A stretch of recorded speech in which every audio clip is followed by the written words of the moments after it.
Hey yo, what's up everybody? Dan Tom here from MMA Junkie and the Action Network, host of this here program, the Protect Your Neck podcast, where we break down high-level MMA. That's what we're going to do here today tonight. Whenever you're listening to this, hopefully it's for the fight recording at the usual time, Thursday evening. That's Las Vegas West Coast Pacific time, which will not be the time of the event, which will be going on in Toronto, different part of North America. That is for UFC 297. Of course, we're going to be breaking that down from top to bottom. What's up, everybody in the chat? Good to hear you guys, which is good because I just plugged in my AirPods without checking if they even connected, and we know those can be pretty finicky. But everything seems to be going okay. You guys seem to hear me okay. Apologies for the later start. Just only 15 minutes, but I did need it. Wasn't able to...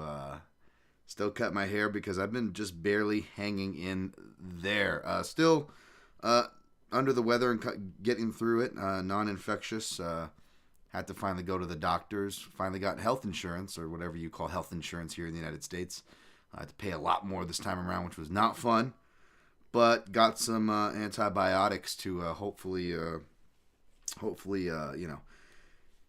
kick whatever is remnant from the sinus infection or whatever, and I can get back to it because there's plenty to do, folks. For me, for you, hopefully, and for the collective we this weekend, which we're going to focus on, of course. Don't worry, I'm not going to get caught up on any of that stuff. Going to try to focus here, but oh man, we got people all up in the chat. Going to give you guys love, of course. Hit the like button, all that stuff. Subscribe if you want to contribute to the chat. Thank you guys for that. Appreciate y'all. You don't have to pay or whatever for the super chat. I will try my best to answer all your guys' questions as per usual. But yeah, you will get priority if you do. And again, I don't know how much this is monetized. With it's not being a very high-reaching channel for one, to really get the views in for monetization, and B, the old Dan Thompson that has a patty mouth, and even though I put the explicit. Apparently that kind of affects what you do. So if you want to support this here, free program, free content, free podcast, shout out to the listeners, of course, listening on iTunes, 5-star ratings and reviews. Always appreciate it. Check the timestamps for listening in the future. If you want to skip this and get right to the breakdowns, I always offer you that. I don't expect you to stay with me, though. You live viewers are stuck with me, which is why I appreciate you more. But yeah, this will always remain free, but you can always hit the super chat thing, especially we have a good week like we did last week. We'll recap that here in a second. You can go ahead and tip the show or something, but this here will remain free. And if I ever even did a Patreon, like I said, I'd go compose it. You guys wouldn't even know. It'd be just posted up in the link tree just for there, whoever wants to do it. I don't think I could bring myself to sell it, much less put this show behind the paywall. So we're going to get to it. We're going to recap UFC Vegas 84. Just some quick shouts. We got Ray Lamina kicking it off proper. The third Rikers du Plessis of cooking messily. I do cook messily. The Raquel Pennington of dancing with Raymond Reddington. I don't know who that is, but that sounds naughty. What's up, Ray Lamina? Always appreciate you and your rhymes, my man. Jesus is in the chat. Saludos. What's up, Jesus? UFC card, not a pay-per-view card. Yeah, it doesn't feel like one, does it? But it is, and we'll have to pay that pay-per-view price, unfortunately. I don't even know if they do promotions these days or whatever, but if you ever had a promotion get a free pay-per-view or something, this is the one you would use it for. Of course, everybody's cheap now. Who is not cheap is Jimmy Kudo, the Enforcer. Of course, Jimmy Kudo 598. I appreciate you so much, especially holding it down while our man Ghost is out of action. I'm in communication with Ghost right now. I actually got to get back to him on a DM. Apologies, Ghost, who is probably listening through the Twitter. The Twitter, we actually get more numbers on that stream than we do here. I got to start broadcasting it to the old IG. But yeah, we definitely miss you, Ghost, and we definitely appreciate you, Kudo. Enforcers in the house. It says, all I ask is everyone respect everyone here, especially Dan. No need negativity with too much of it in this space. Boy, is that the truth this week, man. It's been really ugly. I feel like I say that every week, whether we're talking about UFC, in cage action, out of cage action, or just non-related UFC action, right? Just global stuff. It's really, it's really bad out there. Oh, by the way, before I forget, just something stupid, but I forgot to say it last time which is kind of apropos. I was going to miss the first Saudi card because I'll be in Thailand next month, but apparently they moved that Saudi card. And I just will say, because I not for the reason most do, but I just try to not stick to sports because I hate that term, and politics are intertwined. But I just try to say it because everything's just way too depressing, and I'm already have my own depression and stuff that I'm not trying to like bleed onto you guys, right? Or already, and that's hard enough for old Dan Tom to do. Like, why invite the rest of that negativity? You guys know where I stand. I know where you guys stand. You guys know this is a loving, accepting place. We love and accept everybody here, no matter their race, religion, sexuality, identity. It doesn't matter. Shouldn't matter. Don't know why that's so controversial, but we love everybody. So preaching what Ghost said. But I will say for the keep politics out of sports crowd, like folks with the Saudi, from the PGA, golf, boxing. Now we're seeing MMA. Like it's everyone's gonna be finding out about sports washing whether they want to realize it or not. I mean, cue up the song, baby. Going to the sports wash. To the sports wash, yeah. Sports wash. Just hear that every time, that annoying jingle that I just poisoned your mind with every time we hear news about this kind of stuff, because it is going to be part of the ecosphere, sadly, as well. But that's not what we're here to talk about, folks. I'm not really a current events show. You guys can ask whatever you want. God knows I'll be too honest for my own good about it. You guys can ask like whatever you want, literally. It could be fucking not even about UFC. Like Dan Burgundy will read the teleprompter. But yeah, we're gonna be focusing on results and breakdowns. That's what this podcast is for. When we do top 5 podcasts, we get a little more looser, go back into history and those more special shows that I've been better about bringing back to you guys. Gonna try to bring one back to you guys next week. So I'm not gonna do too many read-throughs or anything because we may have a recap portion time next week if I'm not able to book the top 5 that I'm currently trying to book with a good buddy of mine right now. So we'll see. But yeah, that's what we got coming up. Going to get through a few more of you in the chat, and then I want to push on, and I will get back to you guys. So if I don't make it through, all is good. Yeah, we got that. Synchro Wing, what's up? James Kendrick, sad question to start the show. How sad is it that people got mad at Zhang versus Yang announcement, reverting back to the 2021 where people were being racist to Zhang? I mean, I feel like that's part and parcel. I'm sure there's many examples of what you're talking about, James. I thought it was a fine matchup, but yeah, kind of like I said on Spinning Back Click, which was pretty apropos. It was funny, like we were doing like a segment on like what matchups do you guys like the best, and like everybody was picking up what matchups, and classic Dan Tom fashion, and not even trying to be an annoying contrarian that I can be, which is kind of the ironic part.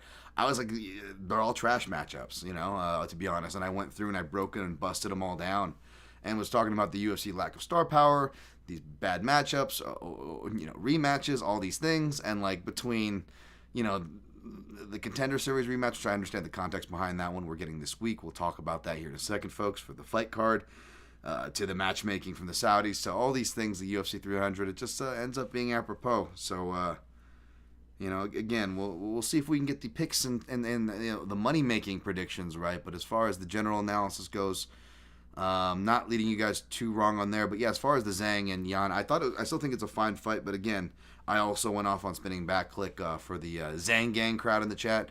I kept the same energy there and did my normal spiel, which I don't even like doing, but it's just a fact at this point, like whether it's, Rick Lamas, BJ Penn in the Philippines. We're supposed to have that card in the Singapore, they canceled. The Korea card, they canceled. The China card, they canceled. Bringing Zhang versus Yan over here. Not doing Road to UFC with the Korean, the Southeast Asian fighters. I mean, that was just off the top of my head, and I just spammed across literally multiple continents over a half a decade time span. I didn't have to try, folks. The UFC doesn't care about Asian things. It's just what it is. I'm not trying to be all political. Whoa. Like, no, I'm just saying that the sky, that color is blue. I'm colorblind, and I know that. I don't know what's so controversial to say. Yeah, but that is not surprising. James Kendrick, Real says in Truesdale, so excited to talk fights to you. Excited to talk fights too, and I will be getting to that, folks. My man, Brad Taschuk. This is the Canadian exchange rate of pay-per-views. Oh my goodness, yes. Thank you for Brad for representing, your people well by also just being honest and calling out stuff. I mean, those price I mean, you guys are getting gouged up there. I don't know what the economic status is. I mean, I imagine it's just crappy everywhere. I don't know if you guys up in Canada are like, the people in the UK during the summertime where they're just, sitting in their trash cans full of water to cool off, or whatever the hell's been going on up there. But hopefully you guys are keeping well. I know you are, Brad. You know how to appreciate the finer things in life, my friend. Fenyo, my guy, just popping in between recording my pod to say hi to all the beautiful people. What is up, Fenyo? I love the early prelims podcast, and if you follow the fight-site.com, their podcast feed, as you should, you also get the Fenyo's full preview podcast, which is just any fights that I will skip light on. I deflect the Fenyo's podcast for a reason, folks.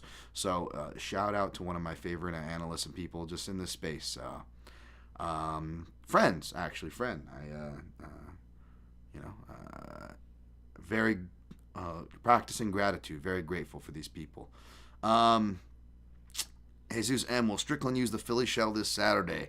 We'll talk about that, or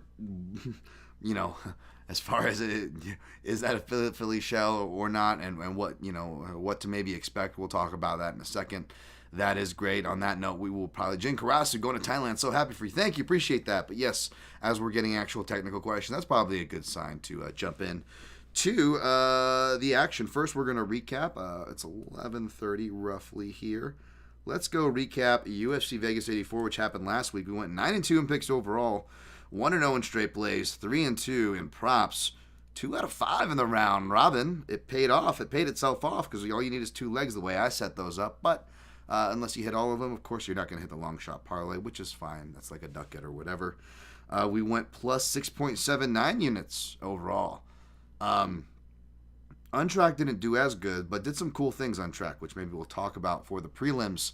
And as far as that goes, but yeah, got those results here up in front of me. Of course, it was Magomed Ankalaev, Dagestani Stipe. People didn't really catch the thumbnail banner. You can still go up on the YouTube channel if you like and go look at how well Stipe Miocic can disguise himself as Magomed Ankalaev. Of course, I was a little skeptical about putting the round 2, but that was just the hot round that I saw. And sure enough, ended up throwing it in there. And good thing I did, because I was a little, just because, I mean, who likes betting Magomed Ankalaev, right? I mean, I know a lot of people do, clearly. Look at the numbers this guy pulls, but you know what I'm saying. For gentlemen of my excuse, it's not really, but you know what I mean. Yeah, it's like, I'm a plus money whore. So, you guys know, the chalices, that I drink from, they're not really chalices. I'll just, I'll take my hits where I can get them. So, but that one hit, thankfully, so that was nice. That paid off nicely. I was barely even paying attention. I just get checked out toward the end of the cards, even on winning nights, apparently. I don't know. I don't know if you guys get like this. For any of you who are I hope not. It's my job, and I don't know why I watch as much tape as I do, and I get paid for it. I hope you guys don't on your free time. But if you do, because I know the kind of maniacs from analysis nerds like myself to degenerate gamblers like myself watch this show. So I don't know if you guys ever get this where you're watching so much tape during the week, when it's finally time to watch the live show, you're trying to hit fast forward through all the shitty do what I want, yeah, whatever fucking shit commercials they're playing. And you're fast, I'm watching live. I can't fast forward through this fight or this nonsense right now. Sorry for your eardrums. I don't know whose bad song of whatever artist that my boomer ass doesn't know that I just tried to impersonate. But yeah, so that fight will happen. And then for the co-main event, the newly minted co-main event, of course, it was supposed to be Manel Kape versus Mateusz Nicolau. And what I say last week too, I'm like, you guys are jinxing. Again, the Figueiredo comparisons are unreal, from the hype, right, to the acting like a badass and then barely making it to fights for one reason or another. The problems with the scale, right? Remember I was just saying, guys, Figgy has to win the fight before you can fully fillet him with your mouths and hands all at the same time. And speaking of which, let's go easy on the poor guy. He has to pass the physical. I don't know how closely they have to look over here, but if you guys are just red jacking him to death over there, Figgy's gonna get rashed up or whatever, and you guys are jinxing him, and obviously that's just a really sick and weird analogy of a joke that seems part and parcel for this fucking show. But the point is, it's like the jinx, right? Like it's happening now. Now poor Manel Cap is like in the running with Ian McCall and Alex Perez, which sucks because I like those guys too, and it's just we saw what happened there. So again, folks, I'm not hating. I was on Manel Cap. I was picking Manel Cap. He trains out of my backyard. I'm not hating. Again, just you gamblers and your hype, man. And obviously, a lot of gamblers listen to this show. I may have been on them, and we're joking with me like, we're part of the problem. Sorry, Dan. Like just joke. Like obviously, it's all love, you guys. I'm more talking about just the general public out here. Just blurring lines before even us who do fight week content or do our fight week bets, which is when you should be doing this stuff. I'm talking about all the people that are just, those CLV club people, man, that just blow these lines out of proportion. We'll talk about what we got left over of Canada. Let's just push the rest of this. Jim Miller's son, of course, was the actual co-main event. That was amazing. We didn't get round 1. It was round 3. He hasn't finished anybody in round 3 since Kamal Shalorus back in the day. And I remember studying that fight's so old that I remember studying that fight before my first amateur fight because I was like, I'm a southpaw. I need ideas. I want to watch southpaws in MMA that I like. Jim Miller, I was like, I don't know much about Marvin Eastman's son, but the dude looks like he can wrestle. Looks powerful. He's got that Muay Thai stance where he's got he's ready to throw power from the right, but he had that crooked T shape, almost parallel, he's just ready to kick. So I was like, Jim Miller just fought Kamal Shalorus at the time, and I was like, well, that's just a power guy, wrestler. Let's see what a southpaw does there. And I remember that was just one of many fights that I just remember would just be watching while I was in camp, just trying to get ideas because I should, I think my striking's bad now, folks. 2011, Dan Tom. Anyways, but yeah, Jim Miller's son, that was just amazing. Who doesn't love Jim Miller? Mario Batista defeated Ricky Simon Bato. Hopefully that name is in your head. But yeah, I didn't watch this fight as close as I should have. And then it was a killer fight. And I'm like, oh yeah, I'm watching fights right now. Right? And then and I'm like, I really like this fight. And it was just really cool to see. Simone was competitive early. He almost reminded me of that BJ Penn, Kenny Florian, when he counters the Superman punch with the left hook. BJ does to Kenny is a similar thing, but it's not a Superman punch, but I think it was a flying knee Batista threw. But Batista, kept mixing it up and was just really got a chance to really fight to his level and show his level. Even though I picked against Batista, didn't doubt him, so I was really happy to see him shine through. Also easier to be happy that my only bet was one of my more confident bets. When I went with best bets on behind the scenes, I was like, yo, I got these 3 options, but everybody was kind of someone already had an angle on this fight. Someone already had an angle on the Jim Miller fight. So I was like, all right, I'll go Josh Van, which cashed inside the distance. My other 1.5, though, was Miller inside the distance, that cash. And then we had this fight going the distance. I just felt like it was just, again, one of those bargain, kind of like when Ricky Simone fought Song Yadong, I know a lot of people cash the, granted it was a plus 100, still plus number on Song Yadong, who you could argue, coulda, shoulda, woulda been the favorite, right? And that's a great bet. I'm not saying it's not, but I still felt like one of the quieter good bets was just kicking for coverage and having that under 4.5 rounds, right? At the minus 135. This is the opposite, betting the same fighter, one of the same fighters in the same weight class to go with the distance, but a shorter frame, right? The 3-round fight. 2 very competitive guys. I just felt really good about that bet. So that went through. That was nice. Bruno Ferreira defeated Fajeda.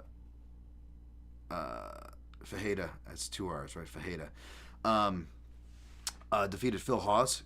And that was, it's not even fun anymore, man. I mean, it's not that it is fun or should be fun, but even I try to think myself, to try to humanize all the bullshit we see and bad takes you see on the timeline. I try to remind myself that I was young and stupid and at my most toxic and all those things. And as far as ever taking joy or anything, there was a time where Brendan Schaub would get booked against somebody and I would message a friend and be because there was already that gif, the helicopter, there was the butterflies, there was already a kind of a thing about it, and that was probably me at my worst as a fandom if I'm admitting out loud. I know people will probably not hate me for that still.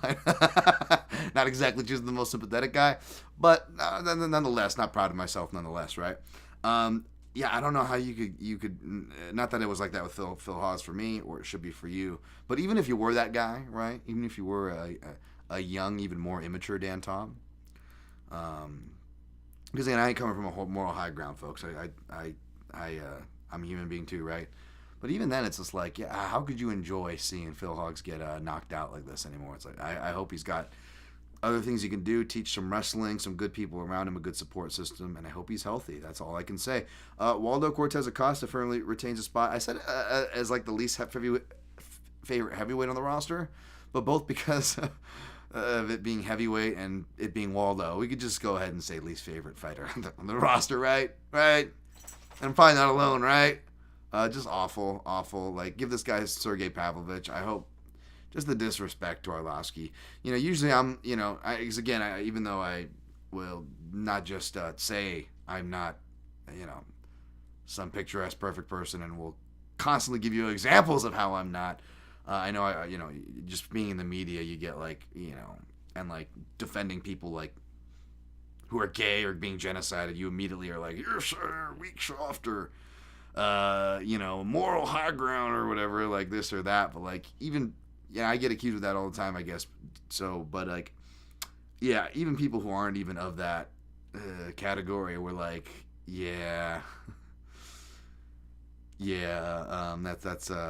that's disrespectful. That's just straight up disrespect. So it's like, it's bad when like everybody's kind of on the same page with that, right? So yeah, Waldo Costa 2 thumbs down. We'll see if they give Arlovsky another paycheck. Preston Parsons defeated Matthew Semmelsberger. Man, this was tough. Not tough because again, I'm grateful. It was not just a winning night, but a nice winning night. Maybe 6 units might not be like too crazy big for some. I mean, you must be doing really good in that case, I guess, on the reg. But for someone like me, that's plenty good. So I'm not complaining. But yeah, this was definitely one where we were just like, it's not just like, oh, he put his hand around his neck or he looked like he might have been rocked. I almost got the KO prop, or we're really like dressing it up in our head, and I'm guilty of that. We're all guilty of that, right? This was like a really legit one though. I couldn't decide between Preston Parsons round 2 or Preston Parsons submission for my prop squad pick. Of course, I picked submission. Throw round 2 in the round robin, so I've got action on both, and that would have been one of those $1,000 swings for sure. Again, not complaining, was already a 6+ point unit, but like it was locked out. You almost could have even argued, which was annoying with the what was it, Hadley versus somebody, where you could have got the verbal tap, right? We've seen fights stop that way before, Danny Roberts and can't you see a new level, right? And it's legit. You might not like it, but it's part of the rules. If you go, if you're in a submission, the ref has every right to stop it, even if you were just for a quick moment, you actually maybe got out after that, right? But yeah, and then even in the interview, Parsons he's like, I don't let it pop his arm in the armbar. I popped it on the Kimura too, and you could tell because the Kimura, he almost looked up like, are we gonna keep going? That shit just popped, like he thought he was done, and Semmelsberger technically didn't tap, so the ref was letting it go, and so Parsons like, all right, keep pounding away, I guess. Dude's a beast for the small cage. His style is good for the small cage. Not perfect or whatever, but you can see he's making some improvements. So that was really nice. So hopefully you guys appreciated that little. It's nice also when I can give you some little intel and see a fighter's journey from when they were younger like that. See they've got that dog in them. See it translates, and you saw that because Semmelsberger, to his credit, like anybody that had like a fight that doesn't go the distances or unders that didn't hit were affected. I was saying you shouldn't feel bad. I was saying to my guy Dan, you shouldn't feel bad about any bets for or against Semmelsberger in that spot. They were saying he was going through a lot of stuff, family going through bad luck, all that stuff. Dan Tom's sympathetic to all that shit, right? So immediately I'm like, oh, this guy's coming to fight. You know what I'm saying? And Semmelsberger sure as hell did. Like, say what you will about his game, as disjointed as it was, and this and that, and his performances, his trend, all that. He was still a man possessed that night, man. So even though it was a close swing, I'm not obviously feeling bad about it. And if anything, I got hats off to Semmelsberger, man. That guy just, you could tell, he was just fighting himself in there as much as he was fighting Preston, man. Fighting some demons. Marcus McGee, CB4, Drexel from True Romance out there, getting it done against Gaston Bolanos. No one fights like Gaston. No one fucks like Gaston. Damn, what version of Beauty and the Beast did you watch? Sorry, folks. Came up in the listen, hey, that could have been a version of it. I mean, this is the same era where we had Little Mermaid with the penis castles on the VHS thing. Dan, you were really sounding like a pervert and dating yourself now. I'm just saying they had the priest pop a boner. That wasn't Dan Tom's doing. Look into it, folks. Anyways, it was not a Disney character, but he did go down like Gaston. And Marcus McGee, baby. So I ended up taking... part of me was like, okay, so I can't play inside the distance, so I just laid like Jim Miller, I think I just went Jim Miller like 2 units at like minus 150 at the counter, right? So then I'm like, that wasn't as sexy as inside the distance, but whatever. And then I forget what the fight doesn't go the distance or the under or the fight goes the distance or whatever for Bautista or whatever if I wanted to mimic my main plays. You know what I'm saying? I'm like, I don't know if I want to spend that, my bankroll, like buying more chalk. And then Van, he's like not even like, it's not even like Miller where I can pivot to a chalk money line. Like Van was what, minus 2 something. So I couldn't do that with Van. So I'm like, Dan, play the rounds. And I feel bad because I'm always like, empty. And then by the time I actually look at the fights a little closer, if I've got time or just, in a situation like this, I'm like, you know what, let's just play rounds. So instead what I did was I played McGee rounds 2 and 3. I played Nicholas Mata round 1 because it was I saw it floating at plus 600, which just seems stupid, and I posted that one. All Scottie Pippins, by the way. And then I took Joshua Van rounds 2 and 3 because I saw my guy Clint. Shout out to him. He had a round 3 play for the prop squad. Almost hit. Arguably, could have. Really close, man. I really felt for round 3 hitters. Of course, I didn't feel as bad because I also, I do kind of split it with a round 2. I got another one of those coming at you for UFC 297. Hang tight, folks. But yeah, I split it there. And then I think I even had $5 left over, and I just put Lapalus Basharat, decision. And I want to say that was what was that? So that was probably quickly $150, right? And that's action on 1, 2, 3, technically 4, even though really that draw ticket was, Dan Tom Jerkoff, Jiff, nothing really there. That was covering 4 fights, 5 or 6 tickets or whatever. And then the way that the odds ended up was I just needed one of those to hit to pay off 5 or 6 tickets, essentially. Or at least, or 6 to 7 if you want to count the draw or something like that. In that neighborhood, which is not bad, right? If you were playing for funsies, especially, you don't want to be playing for big amounts, and also you want to, so you want to play for high amounts, higher payouts. You don't have to give as much to get the higher payouts, and when you kind of do a shotgun spread at some general rounds of fighters you like, and you kind of do it mathematically and responsibly, semi-seriously at the same time, you'd be like, you know what, that might actually be a better investment, and I did way better there, and I only did plus 2 to 3 units up, so I actually did half as well, unofficially untracked, because again I couldn't mimic my plays, but that actually saved my ass. So if you guys are messing around, that's just something kind of to look at. And of course McGee looked good. Basharat Lapalus went as expected. John Silva slow walkout. Poor Weston Wilson, I did like his Wonka walkout.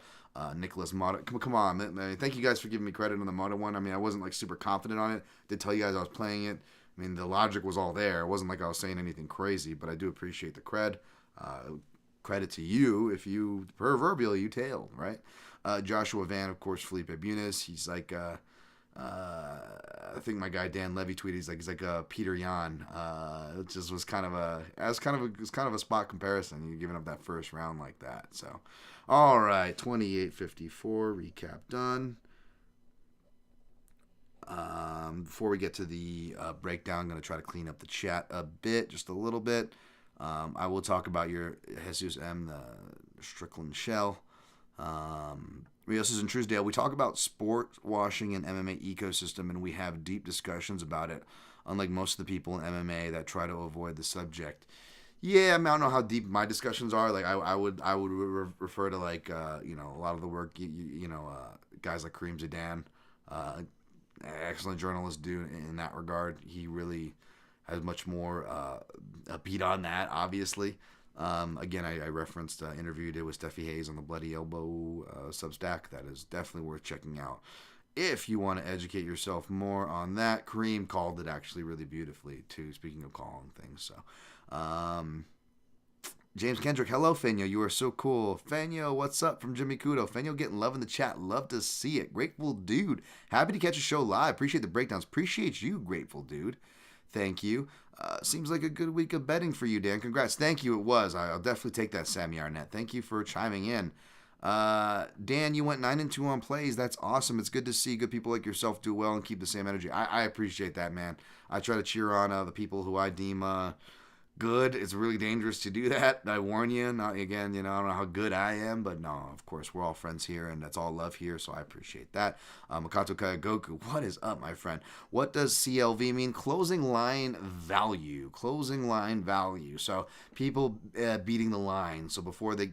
before a 3-1 favorite turns into a 5-1 favorite, they got in when it was a 3-1 favorite, right?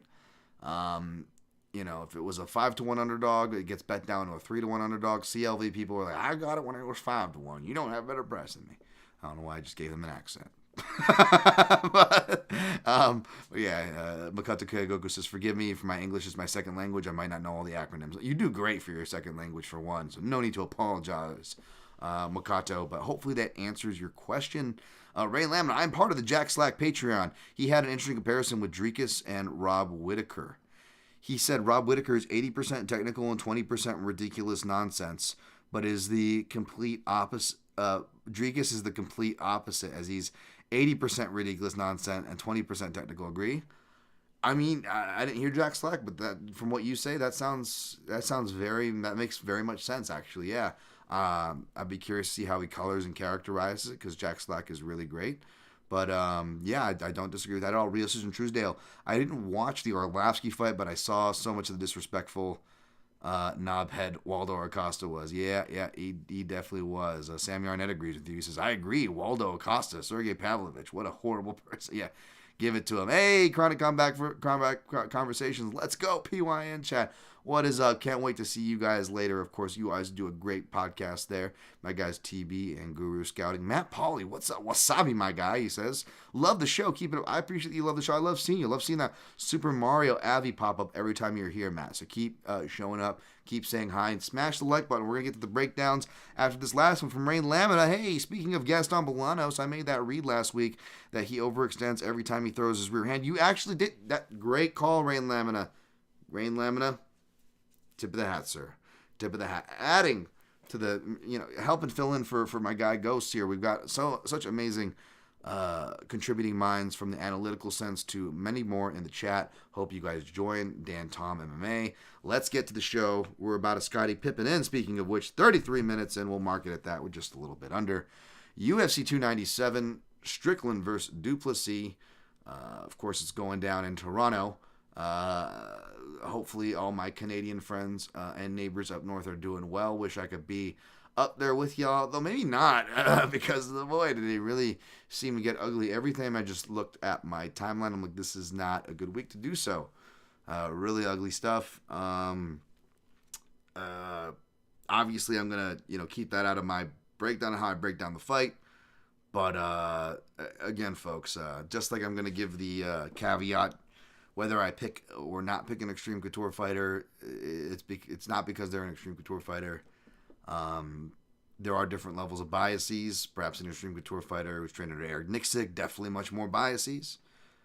That would fit Sean Strickland, but again, you guys know I've never been one to agree with Sean Strickland publicly or been a big fanboy of his, and I probably pick against him as much as I pick him, to be honest. If not more, maybe. So I don't know how much of that bias you can throw on me here, so it shouldn't surprise anybody. I hope it doesn't. To hear that, not that I need to say it or fucking, you guys should know this already, but yeah, I don't condone any of that shit. And I believe it or not, I think if you ask even like his friends and stuff, I don't think they would either. But part of the reason why I don't talk about it, it's not because of the stricter sport and to appease that crowd, which is ironic because that is like a crossover overlap of interest, which makes it extra funny when that crowd comes at me in a stricter sports. It's like, dude, I'm trying, like fucking assholes.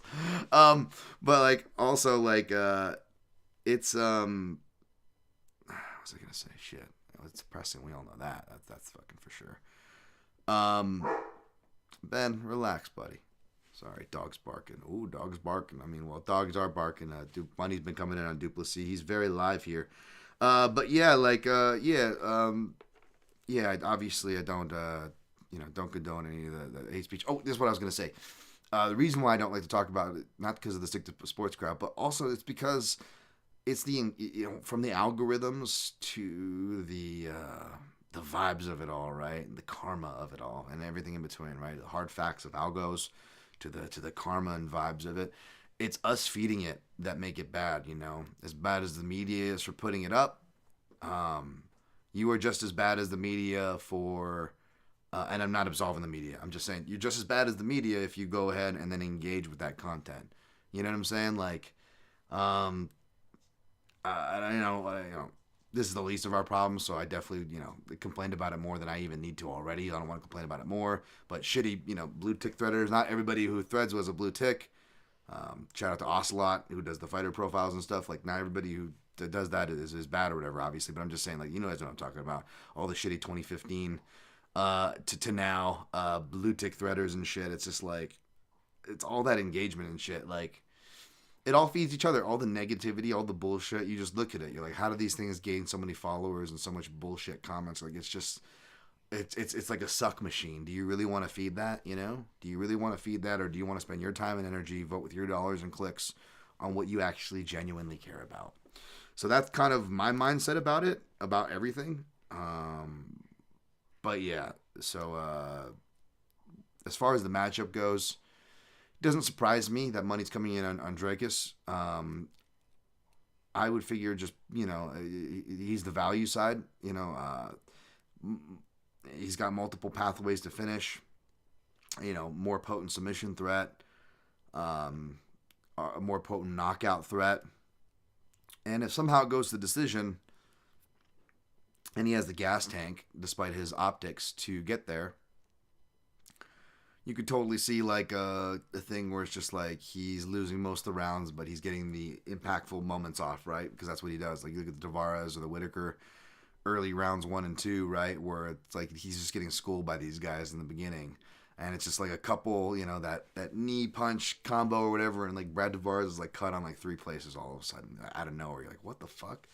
And Whitaker gets rocked and then gets taken down and then elbow Darce comboed, right? And he gets cut open and the complexion is all of a sudden changed. The round that Whitaker was winning, he is not all of a sudden. So, there's a reason why I didn't touch this fight, but I did end up picking Strickland, and it was an admittedly reluctant pick. It's always funny, like, when I do, like, I'm going to reluctantly pick this guy. And then, like, when the article gets published, because we don't control, writers always get shit for the headlines. But, people that don't know, writers don't control the headlines. But I feel like every time I write, like, I'm going to reluctantly pick this guy, like, the more or less confident I am, like, the more confident my editor seems to make me the title. Like, how and why Sean Strickland will finish him. I'm like, whoa, I did take picking to finish. And spoiler alert, I'm picking Sean Strickland to survive the storm as the more proven product. That is typically more my style and sense, right? I don't know how technical, air quotes, Sean Strickland is, but, you could say he's the more technical, the more sharpened, the more seasoned, the more experienced fighter, the more proven product. Deeper resume, yada, yada. You guys know I like all those things, so that shouldn't be a surprise there. Which is why I end up siding with him. Also, body. Here's the thing, though. This is like, I know Sean Strickland seems like kind of like a headhunter because of the jabs and stuff. So you kind of like, with Robert Whitaker, it was like it's like that that family member who's like, who's got a good reputation, but nobody wants to talk about their dark secret or whatever, and like. Robert Whitaker, we all love Robert Whitaker, but nobody wanted to, like, acknowledge it. Like, he could go to the body and legs more, let's be honest, or at least the body more. And you can kind of get wrapped in the head hunting. Now, Whitaker did more leg and body work than I realized in the beginning, but I think kind of gets away from it because the temperature just gets torn up, right? He also gets a kind of a parrying, open stance, jabbing and checking jabbing read that he hits in the first round. and then he hits in the second round right before he gets clipped, actually.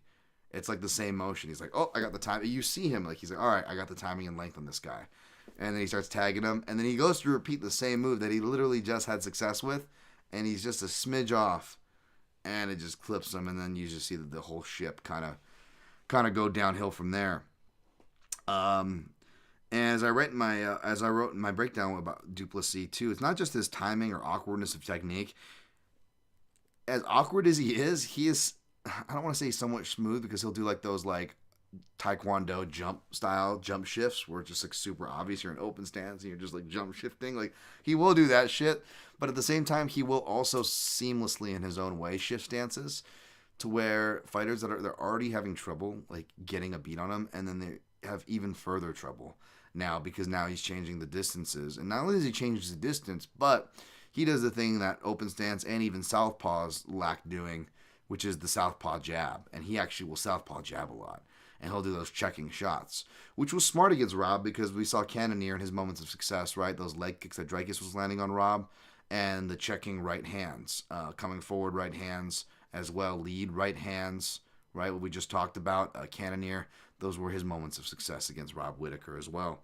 So this guy, his head's in the right place, you know, like I was saying, like, wrestling, scrambling, like his positional in wrestling is kind of like, he doesn't prioritize fundamental wrestling defense, and his fundamental wrestling offense isn't the greatest. You see it like when his bad lateral drop stuff or whatever. But what I do defend him is that like his head is in the right spot. You know, like he is attacking in the right positions. He's doing the right kind of change ups, and they're very heavy change ups. And what he will do is he'll prioritize submission over position, but just in the theme of Dreykus Duplessis, of things that aren't supposed to work, right? It's supposed to be position over submission. But the reason why he doesn't prioritize fundamental wrestling defense, and why I say that, is because when you look at it, and you can see this going back to his regional tape footage too, you see it in his early UFC fights where he's using the double wrist lock, Kimura, to spin guys over. He's using the guillotine attempts, pass or fail with Robert Whittaker. He uses submissions to get leg locks. Even he'll go for. He uses them to get on top and hit reversals. So even though he seems like the more lower percentage choices, he's using them in really smart ways. Like, he's not trying to finish the leg lock. He wasn't even trying to finish the Kimura. But what he does do nicely is he uses it to just guerrilla his way to reversing, because most guys aren't snatching those things up, right? You know, which is why like submission grapplers, whether it's Paul Craig or Andre Muniz for his run, when you focus on snatching up a limb at divisions like middleweight or higher, like, you can snatch those limbs, right? It's what you're gonna do with them. And Duplessis, you know, as duplicitous as it may be, makes it fucking work, man. Makes it fucking work. He grabs on and he will reverse. Which makes it really interesting, because Strickland is a really underrated scrambler. He will kind of give his back, so I wonder if Duplessis is going to, you know, try to suplex him and mat return him down, or if Duplessis has found more efficient ways. I think he can do it, but if he's not, you know, going to game over Strickland on the ground, which, again, I don't want to say Duplessis doesn't have a game over game, because he kind of has like the, you know, supercharged finishing abilities. The guy just can find finishes like crazy. He's probably one of the most dangerous finishers pound for pound in any division. As much as you might dislike him or his style, that's a fact. So it's for that alone, it's hard to say that he's not a game over grappler. Like, skill wise, he's obviously not a Damian Maia or anything like that, right? And even though his ground and pound's good, it's not like, you know, he's been necessarily Mark Colemaning his way through, although, you know, Derek Brunson finishes with some ground and pound, although Derek Brunson was kind of arguably done before that, which is why his corner smartly threw the towel. It was a boxing coach corner, of course, that threw that towel, right? But yeah, so Duplessis is going to be live. He's going to be live for those first 2, maybe even 3 rounds. I just put the first half of the fight, but I think Strickland can pull away, and I even picked him to get I put surprising finish, because he usually doesn't really get the finishes. He's more of a decision guy, obviously. But Strickland's really been finding his own. Not just looking like he's in better shape. He looks like in the best shape of his life for this fight. But really going back to watch his last few fights, he's throwing with much more power, and you're almost seeing Strickland find his own confidence. Now, fortunately, it's leading him to be, much more boisterous outside of the cage, but as far as inside the cage goes, you could almost watch it, and you see him, it all kind of, culminates in that Adesanya fight, where he's really, I love it as far as a fight narrative goes. You got my guy Eric Nixick there giving, great corner advice. You feel the intensity, you could sense how bad he wants it, I forget what fight it was, but with Mark Henry, it was the same way, and John Anik was like, you could tell Mark Henry wants this one, I love when you see that, especially from guys who have been there so many times, and then Strickland, he's like not even taking a stool, and he's getting more because he's getting more confidence. I can do this. He's like, I can do this, and I hate to quote Teddy Atlas about getting better as the champion. You get tempered, whatever that saying is, right? But part of me wouldn't be surprised there. The other intangible, obviously, is like the mental one with the bad blood. We've seen that affect fights, right? Where, we think it's going to be bad blood and they just go to decision, right? We saw that recently. And it's not a diss. It's a good thing. It was a lesson from Leon Edwards, Colby Covington, too, that Eric Nixick took the time to impart to his pupil there in Strickland. But that mixed with Strickland's style, like I said, typically going to decision. Like, I wouldn't be surprised if it goes to the decision either, which, again, why I'm like just staying away from this fight. But the official pick is for Sean Strickland to get a stoppage in round 4 is what I picked. Don't think it'll be a part of my round robin, even if I extend to a 5-er. But we'll see. I'll let you guys know as per usual where I'm leaning for that. Of course, the odds, by the way, I didn't even give the odds. Sorry. We've got Duplessis minus 105, Strickland minus 115. So yeah, I said earlier in the week when it was more clear that don't be surprised to see it flip. It's trending that way. We'll see if it actually flips. But if it flips, I don't think it'll be by much. Like I predicted it would close like pretty much just the opposite of that. This where Duplessis will be minus 115 and Strickland will be minus 105. All right, next fight, Maeda Bueno Silva Sheetara, minus 360. Raquel Pennington, the punch, baby, the plus 140. I say that with all love. I've been a Rocky defender, although apparently did she really say some shit too at this press conference? Like, that's why I'm tuning out this week, because like Rocky, Mexican American, is telling people to speak English. Like I'm like, wait, what is going on? Has everybody lost the plot? And I know Myra Buena Silva was obviously talking some shit, but is she talking shit really, or is she just speaking the truth? Are they just asking her, Myra Buena Silva, what color is this guy? And she's telling you blue, man, but she ain't fucking holding back about it. I love me some Sheetara, man. We'll see this weekend. She's got to come through. Obviously, spoiler alert, you guys can tell which way I'm leaning, despite, again, being quietly high and quietly backing both these ladies have been, to keep abusing the Q word as I do, quiet little money trains for your boy here. No, obviously, I like the Maeda Bueno Silva side. I released my Action Network co-main betting preview. I like Sheetara.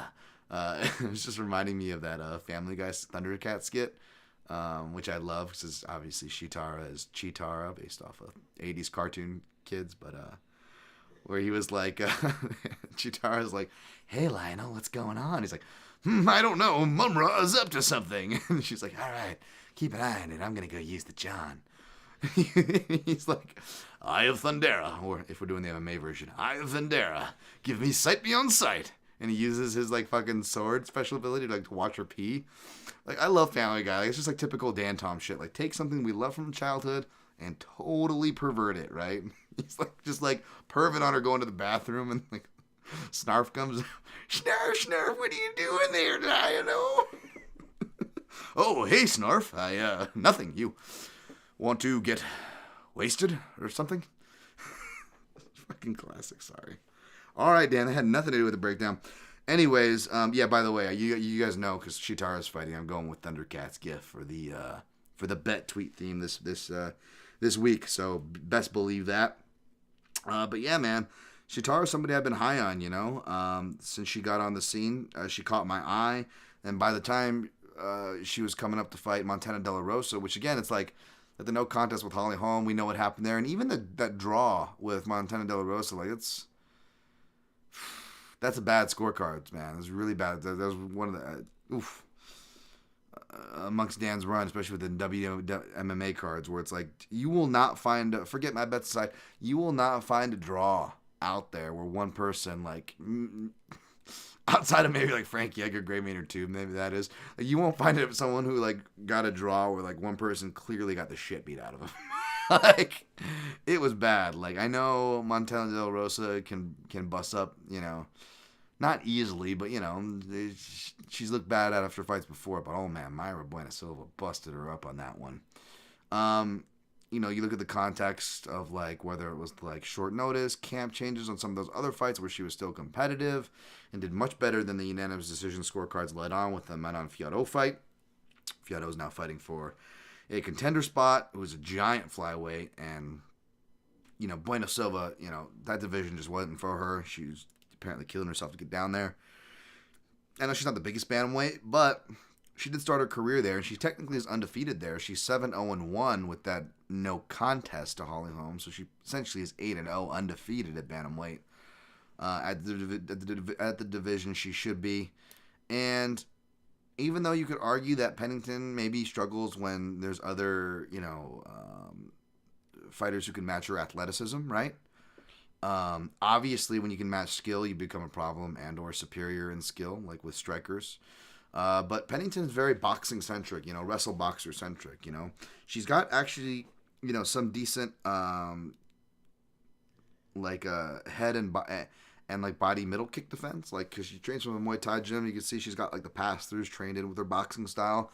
But at the end of the day, she just has that really crouch heavy, dip heavy boxing style, and as she's gotten her wrestling better, both defensively and offensively, that's only accentuated the wrestle boxing style of Pennington. I'm going to give this a retweet while we're live here.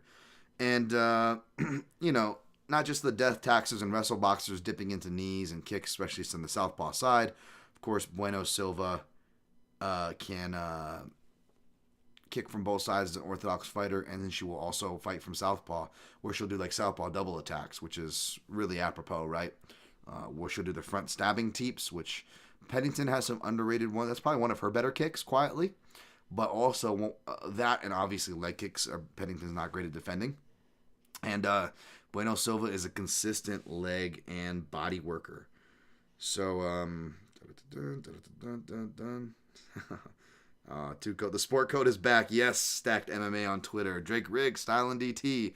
Way too kind. I forget. I get more you guys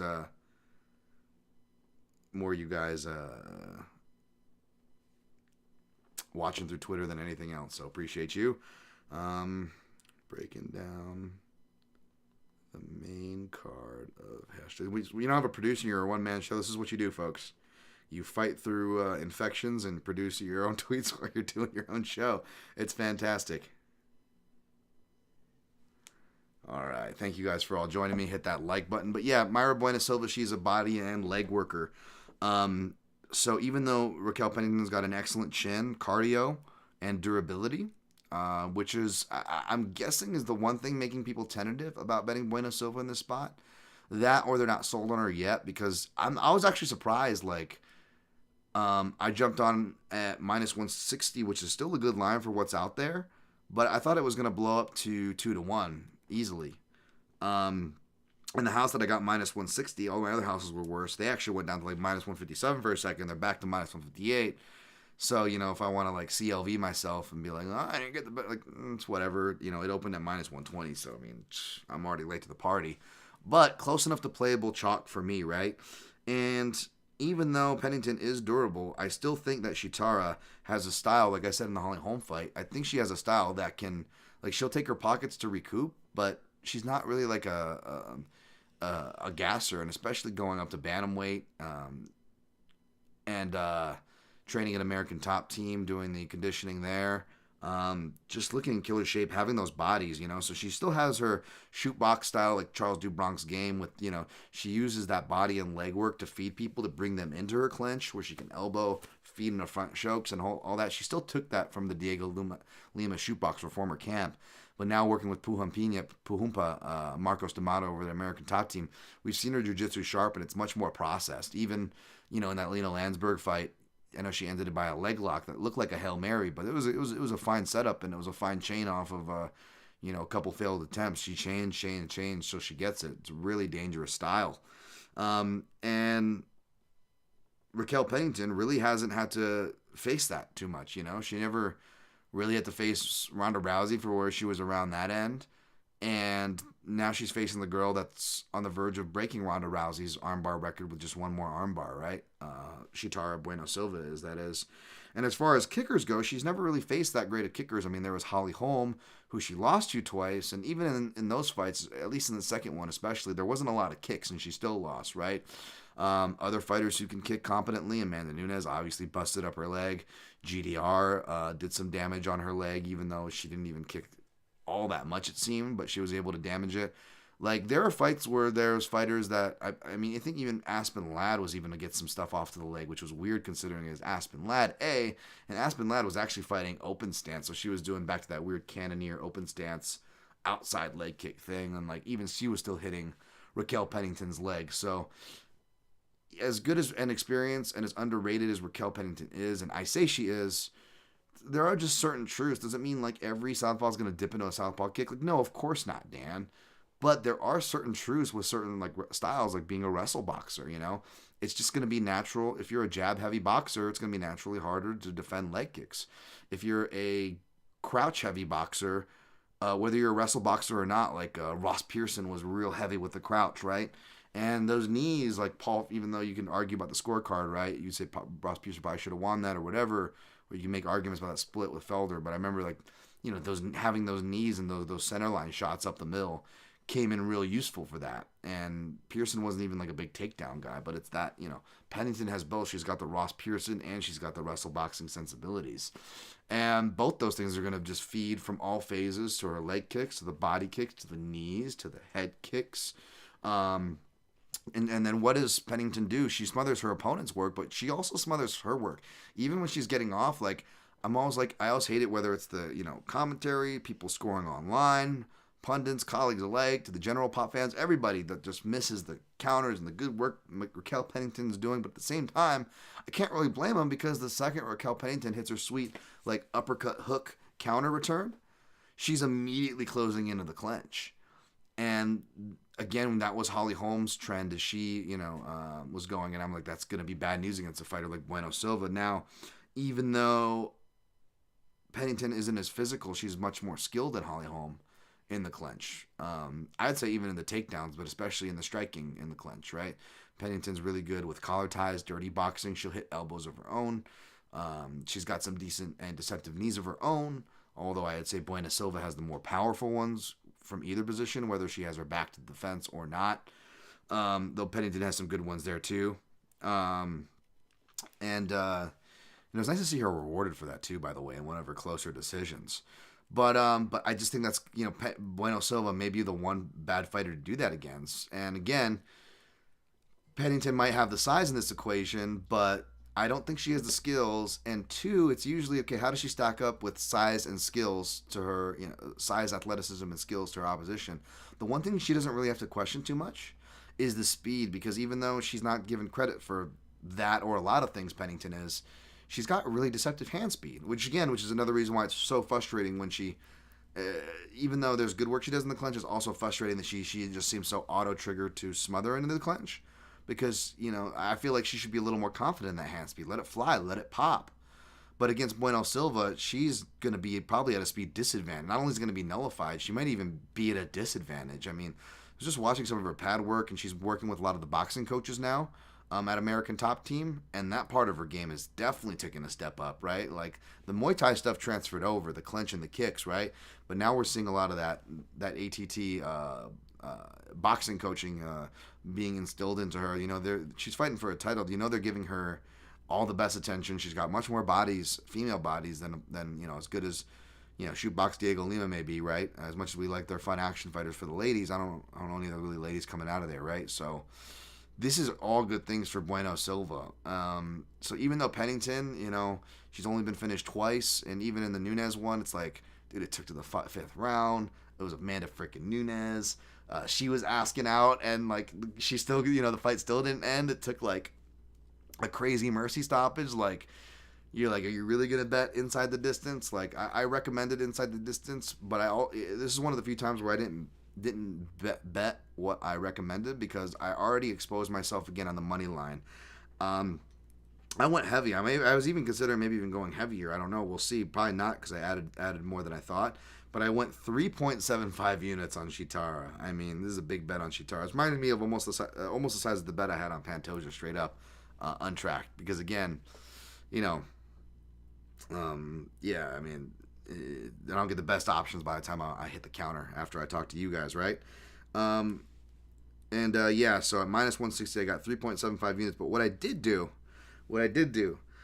was, now I adjusted it. I went 3-4-5 last time with home, and I realized how dangerous Sheetara is. And I'm like, I probably should have went 2-3-4. And then with this one, I initially went to go 3-4-5 as well because Pennington is durable. So it's going to, in theory, she's durable. It's going to take longer, right? However, I'm like, you know what? You could also make the argument because Pennington gets better if it gets to round 5 and round 4. We've got a competitive fight. Maybe something went wrong at that point. You never know, right?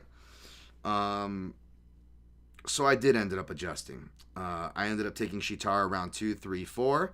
But for Scottie Pippens, because they were less better numbers, and I am confident in Sheetara, and that's part of the reason why even though I wanted to go even higher than 3.75, I didn't because I'm still ending up with almost 5 units exposure. Once you incorporate the just short of 1 unit exposure of 3 Scottie Pippens will give you, at round 3 Sheetara plus 850.33U, or round 2 Sheetara plus 850.33U, round 3 Sheetara plus 1100.33U, round 4 Sheetara plus 1400.33U. The reason why I didn't play sub, even though that's probably the most likely path, is because I believe that she could also get a TKO. And I'm exposed to the money line because I believe she could still win the decision. I really do believe that. So I kicked for coverage there. But I do believe the TKO is live, even though Raquel Pennington is really durable. Again, getting hit by someone just faster, younger with that pop can really, not having that speed advantage. Maybe there's something you don't see. There's always those shots that can set up the club and sub. But as far as TKO goes, aside from the classic WMMA head kick KO, which is, not just more common than the leg kick TKO that I'm about to throw out, or even punch TKOs like Jessica Andrade Kovalkiewicz, right? Like the head kick TKO is probably the most prevalent KO in WMMA. Has probably a higher percentage of the pie than it does in the men's KO percentages, right? Oddly / not so oddly enough, right? So there's always that, again, with the dips and all that stuff. The body work, which I think more body work and punches play more in a club and sub. But the main TKO KO pathways that I see, and the reason why I didn't specify with my rounds with the prop coverage, is again the head kick KO and leg kick TKO. I mean, Pennington's legs just like bruise up crazily. She had that accident from her snowboarding leg or whatever, so it just does not take damage well, doesn't wear damage well. She doesn't defend it well. And Sheetara, even we saw it with a Fiorot fight. Amanda Fiorot, as good of a striker she is, she's not even in the same stance. They were constantly open stancing each other, switching. Fiorot's much more in and out, harder to hit, more limber, more switchy. All that stuff didn't stop Bueno Silva. She just attacks legs like second nature. Open stance, close stance, southpaw, orthodox. She's southpaw, she's orthodox. It don't matter. And over 5 rounds, that's where I see more of the late round stoppages. Even if you played around 5 for Sheetara, that's where like the leg rounds 4 and 5. That's what the leg kick TKOs I think can really come into play. But yeah, I just I shotgun sprayed the middle 2, 3, and 4 because again, if Pennington's style matches up to the wood chipper the way I think it is, I just feel like there's just too many hurdles. There's too much shit she's got to get through to make it through to a decision, to wear down Bueno Silva if that is in fact the way to beat her, right? So yeah, big on Sheetara here. Gonna touch on your guys' comments in a bit before I shoot through the rest of the main card. About the shell, Jesus. I don't like the Mayweather comparisons. I don't know, those. I'm not saying you are, but a lot of people, incorporate the Philly shell. Strickland's it's not even so much of that because he uses more he uses long guard just as much as he uses more, I would say, than he uses his shoulders to block. Look at guys like Mads Burnell, Ilya Topuria, Bobby Green, who demonstrate Bobby Green is an obvious one, but even like just principles of the Philly shell, you'll see it show up in guys like Mads Burnell's game a lot. Even Topuria's, as we're seeing too, right? Like actually knowing how to use the shoulder as far as principally. But it's not a really style that necessarily translates apples to apples, nor really should it. And I feel like more educated people on the boxing side than me would tell you that. But B, like, I think even Sean Strickland himself has called it like a cocksucker guard or whatever, like jokingly. But because he's like very much like this now. Like my Muay Thai coach, who I'm going to be getting back in lessons with, hopefully ahead of my Thailand trip. He had me holding. He always told me like hold, not so much like Strickland, but he's like more like you're holding a bazooka. Like you're holding a bazooka, and it has much more of a centered way, and you can still parry, come up, pass through. Everything is still here. But Strickland is more here, and that still gives him the weird jab angles, and he can still utilize to turn here if he wants to, which is really dangerous. I feel like Duplessis could follow one of his jab retractions and hit him with the right hand. I think that's the analysis read that I imagine many are picking up on, and so no one should be surprised if that outcome happens. But yeah, so I don't know. I'm real careful to use boxing terminology because there's like boxing heads that'll be real quick to correct you and me out there. But good question nonetheless, Jesus M. Let's see. Jimmy Kudo, right? I picked up on some film. Let's see. Pepe Silva, what's up? Brought back the blazer, you handsome devil. Thank you, Pepe Silva. Yeah, I try to bring it back for the pay-per-view weeks, and I've been trying to wear it more generally for like when I shoot the videos for Junkie. We'll see. I found this sweet suit place in Phuket. And it's like one of like the good recommended ones for like you get good cheap suit fits. And I was like, oh, how close is this to Bangtao? It's like 4-minute walk down the street. I'm like, fuck yeah, I'm gonna go check that place out. So I mean, I don't think I'll be getting that dressed up for these things, maybe for other things. But yeah, trying to fucking be an adult a little more. Why not? I guess. Thank you though, Rain Lamina. So I picked up some film techniques from you, Ghost and Jack Slack. I listen and watch all the time, and it's kind of rubbing off on me. Hopefully they're good and they're paying. It's fruitful for whatever goal you have, Rain. Thank you, though. Jimmy Kudo says, do you think Strickland is better moving forward than he is when he's getting pushed back? I actually think he was better moving backward, but since he's been training with Eric Nixick, he's much more better at moving forward. Something I noted in my breakdown was that, and I said it before, because a lot of the analysis, even from people I respect, you'd hear that Sean Strickland follows in straight lines. And if you read my prior analysis, I always was really key to put he can sometimes follow in straight lines because he sometimes does, for sure.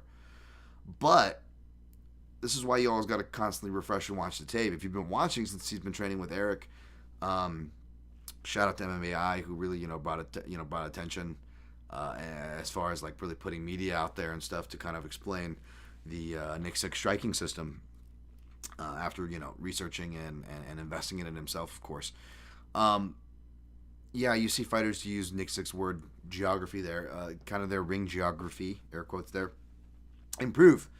And we've seen that with Sean Strickland, and that was a huge key with the Adesanya matchup, with keeping that invisible pressure, and that keeping that cooking range on him, whilst still keeping him corralled. So yeah, now it's probably 50-50, I would say. Jin Karasu, Strickland likes to reach for things which stop the straight from hitting opponents. Do you think someone with a good left hook or a switch kick can give him trouble? Yes, but again, you have to, and again, what Jin Karasu is referring to is the long guard I was referring to. He uses more of long guard action to really stop a lot of the shots too as well. And it's like, yes, but it's not that easy. Like, it's not even as easy as like jabbing off of a hook or doing that slick jab and then lead head kick setup, right? Although left-sided shots do seem to be the thing, whether it's Easy Dos Santos, right? He spun kick with the right, which means he hit Sean on the right side for a left-sided strike, which is the same side a Poatan left hook would hit, right? So good read there, Jin Karasu. But, what Poatan did was he changed up targets. He went to the body to manipulate the guard, for one, to get Sean playing in those two extremes of long, shell, long, and you catch someone tripping going, right? Just like in jiu-jitsu, high, low, high, right? They're sitting on their butt. They're a really good guard player. You grab their head, they're going to know what to do. You put that collar tie pressure on, they're going to go under you, right? So maybe you do that, just get them to go high. And then you go low real quick, get their, grab the bottom of their Achilles, pull their heel up, get them off base, try to get a beat, step around a pass or something. You're changing things up, right? And Pereira was doing the striking equivalent of that by not just changing the targets up, but changing his positioning up too, kind of like that passing situational that I just gave, but he's doing the standing inversion. He's circling with that body jab. He's making you move and change your guard system. So there's a lot of manipulation there, a lot of playing the long game. He made it look easy, but it was not easy what Poatan did to Strickland. Otherwise, much more people would have done that to Strickland. Rios and Truesdale, are you familiar with the Tozy pass? Dricus did, Dricus did that to Whitaker after he had an arm third. Roger Gracie used to do that all the time in ADCC. Yeah, definitely. I saw someone highlight that. I didn't realize the name for it. I have heard both the name and obviously familiar with the technique. Yeah, that was really good. Dricus is, someone was posting also Dricus grappling footage earlier too. So yeah, the guy's clearly just a gorilla on the ground.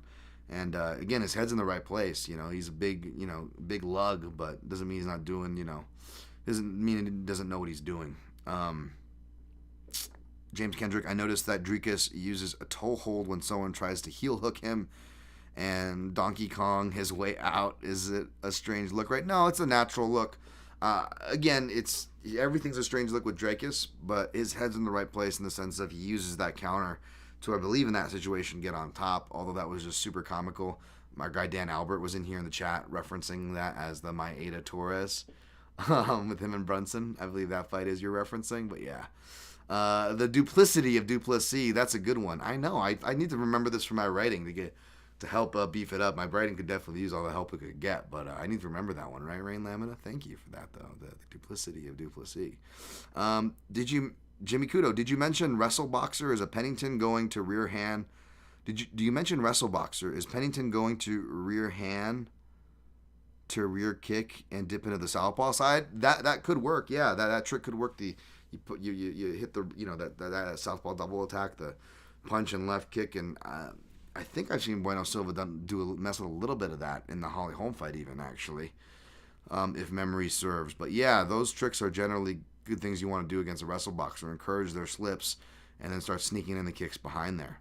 Again, playing the long game, right? Making them manipulate their guards, seeing where they're going first. Synchro Wing, how ironic is that the co-main has two openly lesbian fighters while Strickland made events. Took that from Open Note Grapple, who is amazing. Open Note Grapple is amazing. I didn't read it because I don't want to pollute my... not pollute, Jesus. I would be helping my analysis by reading his before I did mine. But I didn't want to, pollute my own filter of writing, so to speak, right? But I do try to share out, and I did this week, Open Note Grapple stuff anytime I can, as well as my other fellow analysts, because it's how it should be in this community, man. We should help each other. You guys aren't obligated to share my shit, by the way. I'm just saying, in a perfect world, it's just nice to help each other, and I like sharing out good stuff. Ronan Curtis, Dan in the Blazer. Wow. Hey, what's up, Ronan? Thank you for that. All right, we're going to get back to the breakdown, though. All right. Speaking of lighting up the scene, we got Mike-Mallot, Bright-Mallot, White-Mallot in the house, baby. Minus 360. Neil Magny, plus 285. I'm not, I got to be careful. I don't want anybody to feel attacked out there.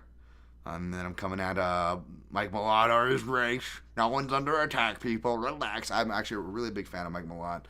I know you got to take interviews with a grain of salt, but not only does this guy seem like a salt of the earth type of dude, right? But I think it was his interview on Anik Florian pod about 2 weeks ago. They did a really good one. Shout out to that podcast over there. But they did a really good interview with him, and I just want to go back, and I'm going to actually just to write down some of the things and the mental tools and perspectives that you can hear him practicing and talking about, and the mantras and stuff. And it's not even sounding like woo-woo or falsely or fake about it. Just really genuine and down to earth about it. Not preachy or anything like that. Like, I don't know what it is. Like, the guy's just fucking sharp, man. And I know that's just interviews and fights can happen and yada yada. You take those things with a grain of salt. But when you have a fighter like Magny, and the question basically becomes, you know, what the fighter like Magny's going to do, and they become not the gatekeeper so much as they become the IQ test, right? When you have the IQ test matchup, we have to look at not just the skills, but even the behavior, the fight IQ, right? And I don't like to getting lost in the weeds in the armchair psychology, like I said off the top of the breakdown of this card, but like, yeah, you got to think of that a bit when it comes to these type of matchups, right?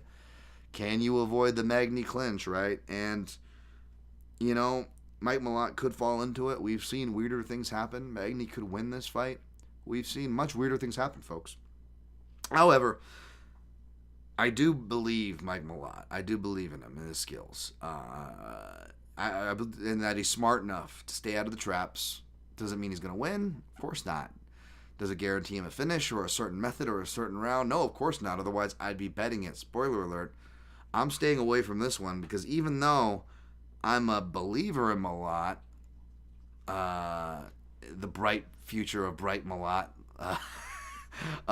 it is still a wait and see for the money line, the matchup, and ultimately the strength of competition, right? I just want to see more still. You know, you hear great things. The guy, you know, really improved his ground game. You know, really improved his striking fundamentals. Really has that beautiful left hook. He's got that proprioception that I talk about too. That's really natural to find things as well, but also the technical skill, and the knowledge to connect those dots. Those are all three different things that can all work together very dangerously. So for that reason, I'm going to pick Magny-Mallot here, and I'm going to pick him. I'm probably being somewhat hopeful. I have a feeling it's going to be another first-round finish. I feel like that's probably another reason why I'm not betting it, because I feel like getting priced out. I'll pick Magny-Mallot in round 2, but I'm hoping we at least get to round 2, if not round 3, regardless of the result, because this is just honestly a wait-and-see spot where from an analyst to a bettor to a fan, I just genuinely want to see more from Magny-Mallot. So I'm going to pick him here to leg kick and left hook, to circle jab and left hook when Magny comes in on him. And maybe even change level if Magny comes in too hot after the leg kicks are bad, or, you know, or if Magny just stumbles. It's all you need sometimes is just someone to stumble on the ground, right? You can almost get their back. I think Jim Miller almost did it to Gabriel Benitez before he finally got him down. Sometimes it just happens, right? That you rush them out there and they fall down, you know. But yeah, I'm gonna pick Magny-Mallot here. I just don't like the price. I feel like we're priced out of Magny-Mallot. Next fight, Chris Action Man Curtis minus 185. Marc-Andre Barriault. Reminds me of this band Bury You're Dead, and they used to come out and like bury your fucking dead. Bury your fucking dead. And you know, kids were just hardcore dancing. Stupid shit. And I was just like, man, I wish I knew somebody named Barry so I could turn to him and be like, Barry, you're fucking dead. Stupid joke, dad joke, I know. But Barriault, another dad joke. Marc-Andre Barriault is plus 154.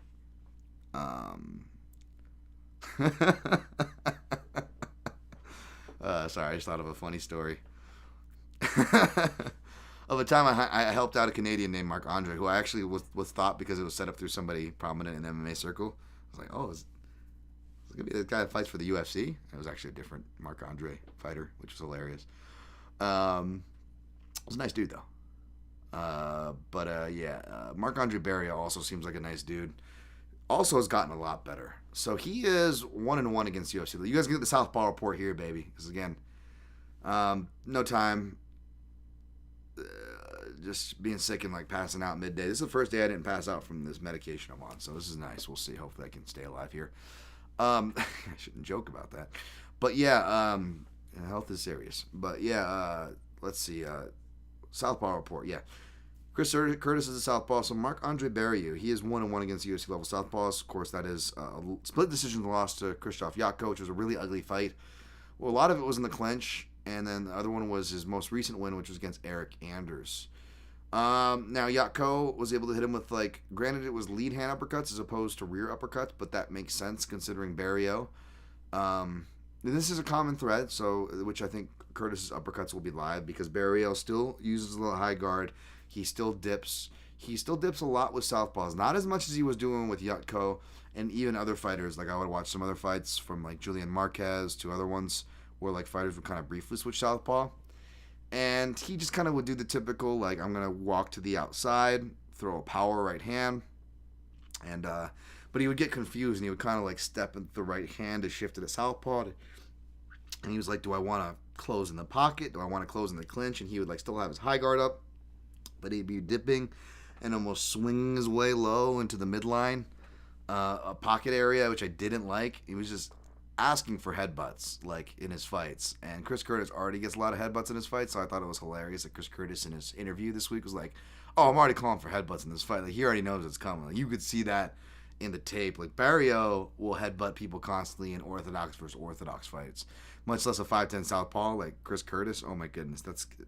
So, buyer beware on any side of this matchup. We could just end up with another weird no contest for the Chris Curtis luck. Especially, I don't want to say that actually because, we're doing good. We're going to keep it rolling. But yeah, your boy did buy in to the Chris Curtis side here. I'm not telling you to follow me off this cliff, but the way I fortified my card, I'm actually bringing back parlays. And it's just a two-legger for plus money, but Chris Curtis is a part of that. That way I don't got to sweat how he does it.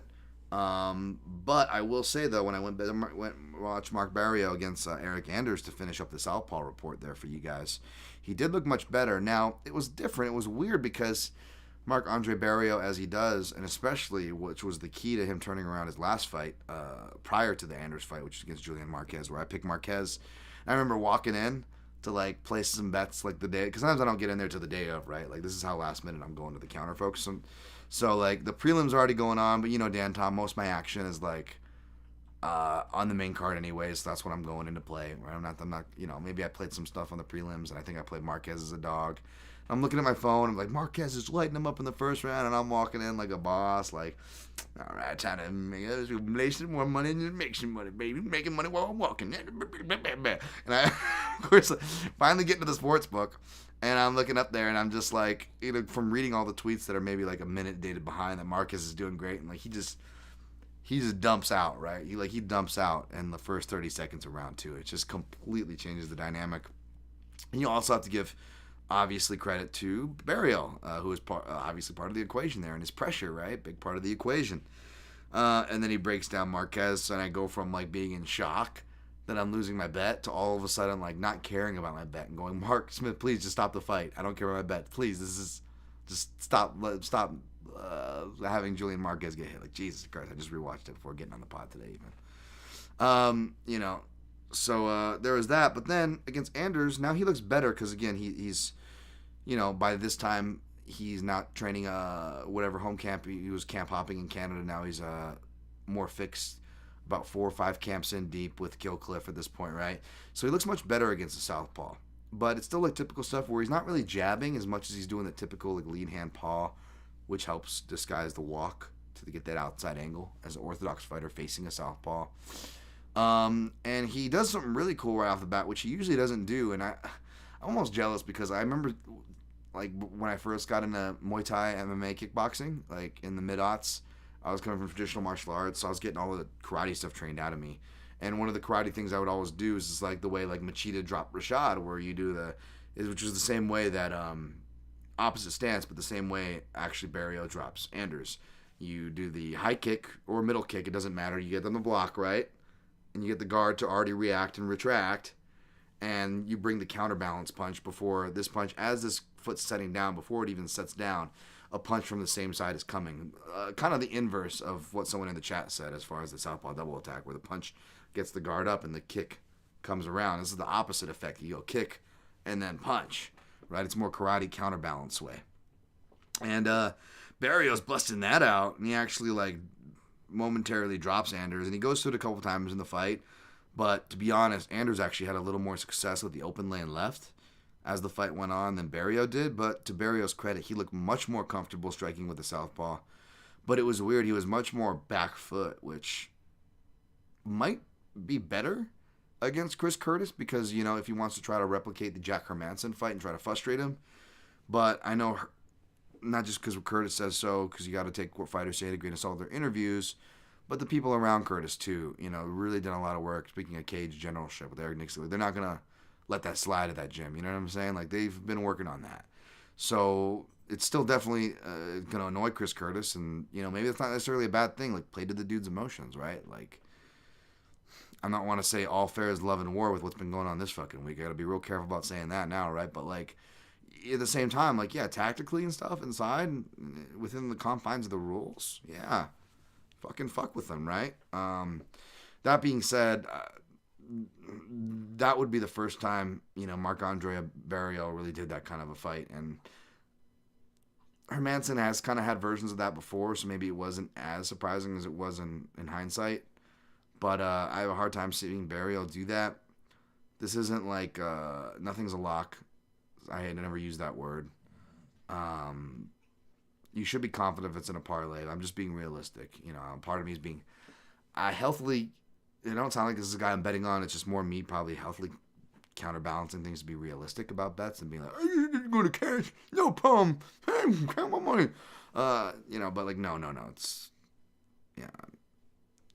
I'm not expecting you guys to follow me off this cliff, but I am parlaying Chris Curtis with someone coming up real soon. All right, finishing out the main card, we have Arnold Almighty Allen, plus 160. Magny-Mallot, minus 192. Dude, I'm so old. I don't know who these YouTubers are, who Sneeko is, and why he's talking about Evloev, why they're talking about 17-year-olds. I mean, we're 1 year away. Can we just change whatever that was? I don't even know the conversation, but we're right there. Can we just make it 18 at least? At least? I imagine that's still very questionable for whatever they were talking about. Like, why do we talk about underage kids here, folks? This is weird. But yeah, I am too much of a boomer to keep up on that. As far as their fight styles go, it's real interesting. So Arnold's a southpaw, but Evloev is 0-0 against UFC level lefties. So that is very interesting. Did go back to watch his fights, and left-sided strikes do seem to be what hit him the most. Now, again, spoiler alert, I know my foreplay is bad. I'm picking and I'm playing Allen. Boom! Wow, where did that come from? The wrestle boxer dynamic is live here as well, because even though he doesn't really face southpaws or kickers, not that Allen is a kicker, but he's got good kicks, right? Good southpaw kicks. And that could be really handy against a wrestle boxing, dipping and diving guy like Magny-Mallot. But left-sided strikes, oddly enough, hit Evloev the most. Now, most of these are punches, because, again, he didn't face a lot of kickers. But he's had some close calls with kicks, too. And, again, why is that? Why left side? Because, again, he's orthodox, wrestle box, dip. If I'm orthodox dipping to my right, I am dipping to my opponent's left. It's kind of that simple, folks. Forensic fighting breakdown right here. That's it. We're just doing some basic forensic guy shit right there. And left-sided strikes are the more common culprit. I wouldn't say by a large disproportionate level, but yeah, they definitely hit him some fierce. He's faced some guys with some good left hooks, like Ige, granted, But yeah, like Duwadu was piecing him up a bit in round 3. Diego Lopez had moments in round 1 and 3. On the feet and especially on the ground. I mean, for a second there, it was like death taxes and Magny-Mallot having a fight life or death out of a close submission catch in the first round, right? Like front chokes especially.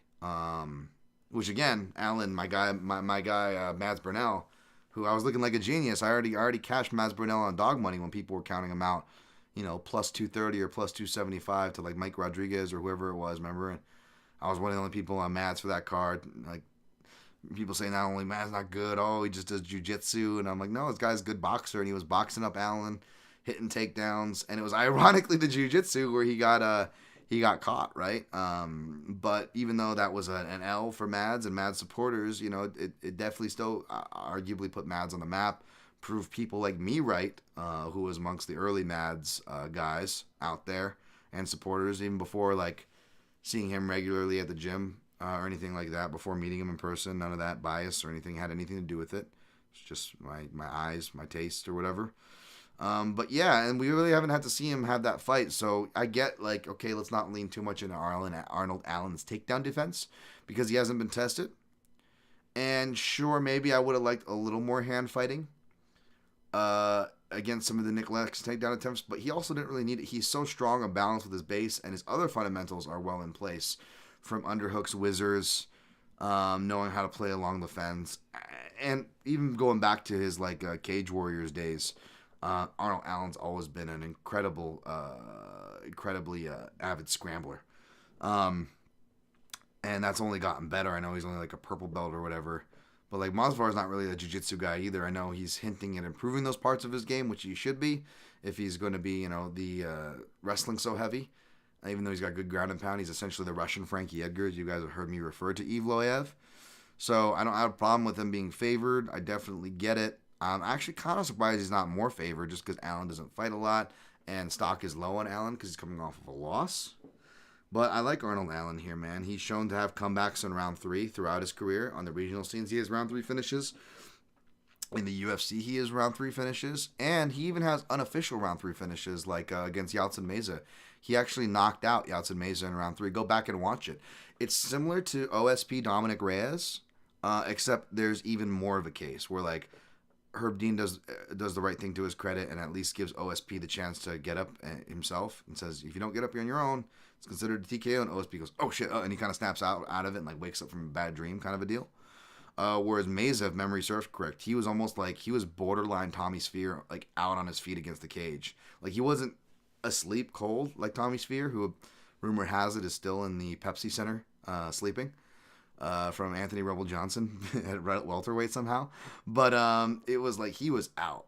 And Arnold Allen has a lot of that, in his career. So obviously, too, even though he's like not the most finishers or whatever, finishes, but like, as we saw in the Dan Hooker fight, he's dangerous early as well.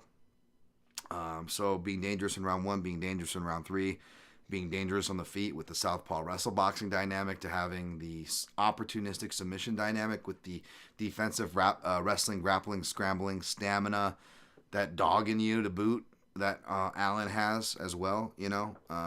He was injured and stuff in that Holloway fight, apparently not at 100%, which is also something to think about, hearing Peter Yan say that, Robert Whittaker say that. Like a lot of these former champions, championship level fighters are... even these guys are taking fights. People need money, man. Even these fighters are taking fights when they're not healthy. So just another danger of gambling to remind y'all. But yeah, on that note, yeah, I actually like Allen here. I wasn't sure if I thought we were maybe gonna get a better line, so I thought I was gonna maybe wait, but I'm like, no. I'll pull the trigger now, and I'm glad I did it. Plus 175, which was one of the better lines out there so far. We'll see. It's good enough for me. That's all that matters. I don't need to be CLV. I'm fine with that number. Win or lose. I put 1.25 units on it. And then what I did, I was going to go, I put a whole half unit on Allen inside the distance at plus 350. Because that was going to be my prop squad, but like, I don't know what happened. My submission didn't send in, and someone else grabbed, I think my guy Chuck Mendenhall, shout out to Chuck Mendenhall, part of the prop squad this week. I think he grabbed that one.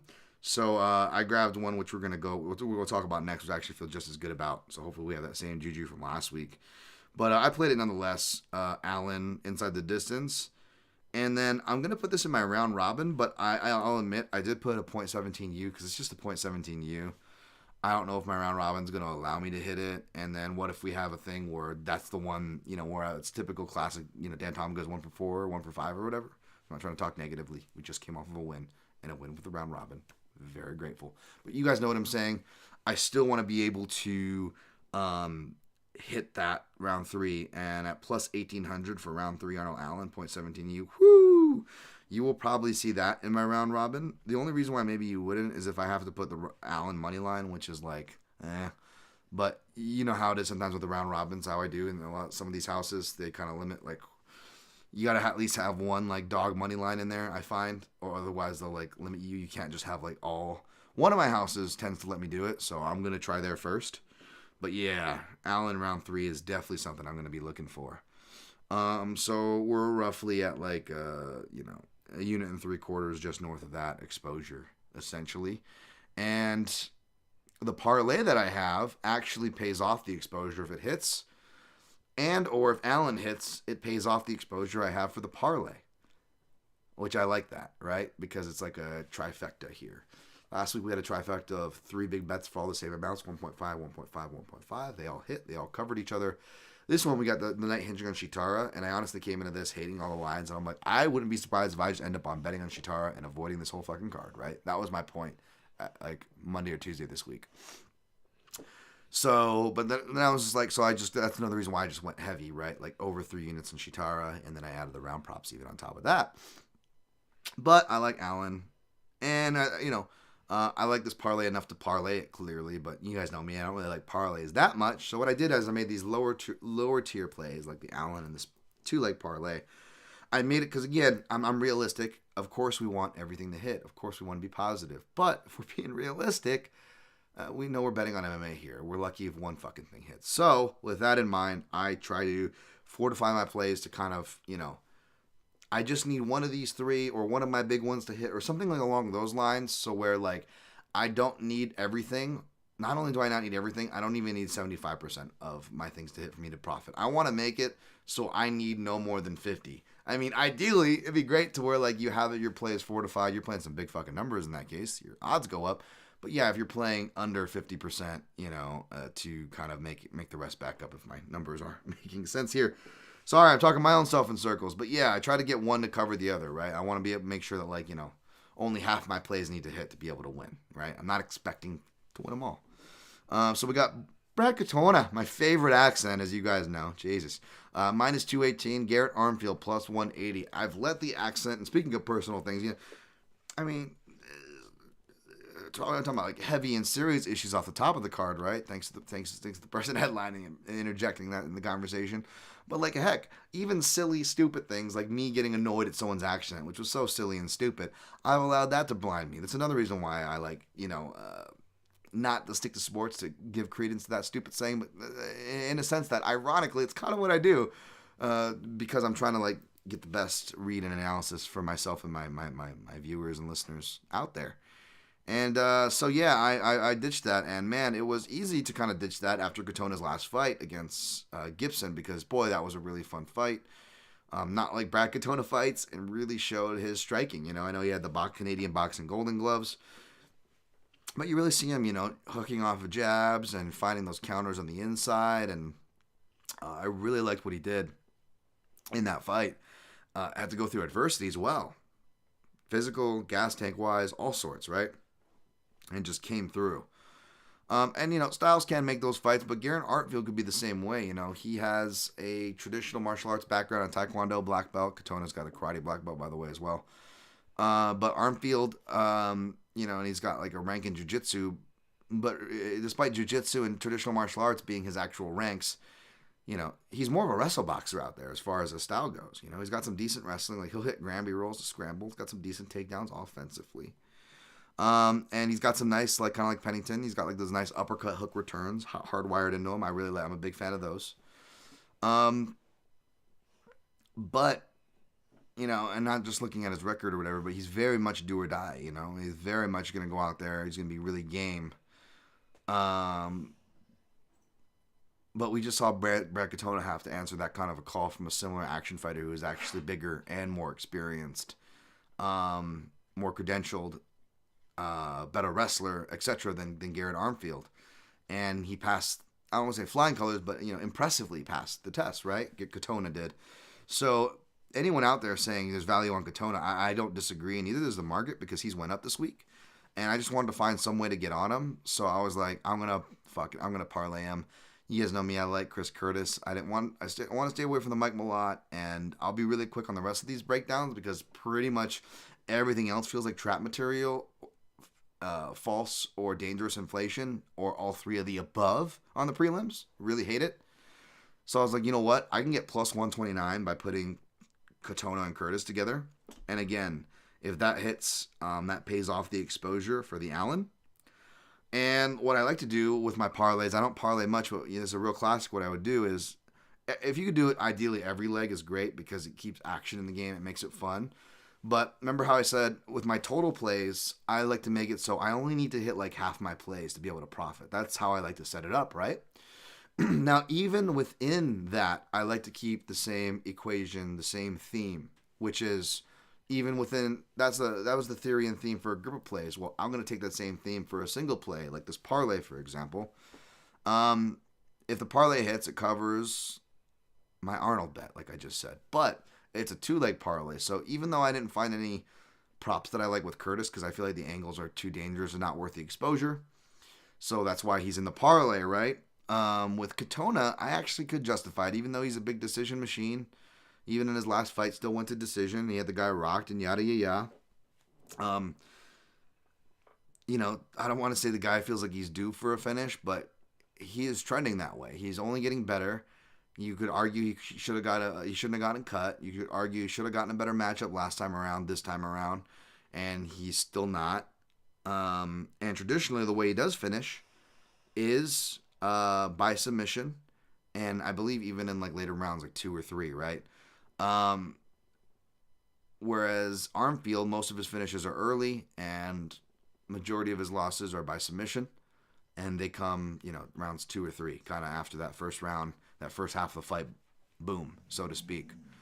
So why not sprinkle Brad Katona in rounds 2 and 3? You're getting really good numbers because he's known as a decision merchant. I got as high as plus 900 for round 2 and plus 1400 for round 3, which means you only need to do 0.17 unit shots on each. That's total of 0.34 unit shot, 34 units. Really small. You won't even notice if that's gone, hopefully, right, so to speak.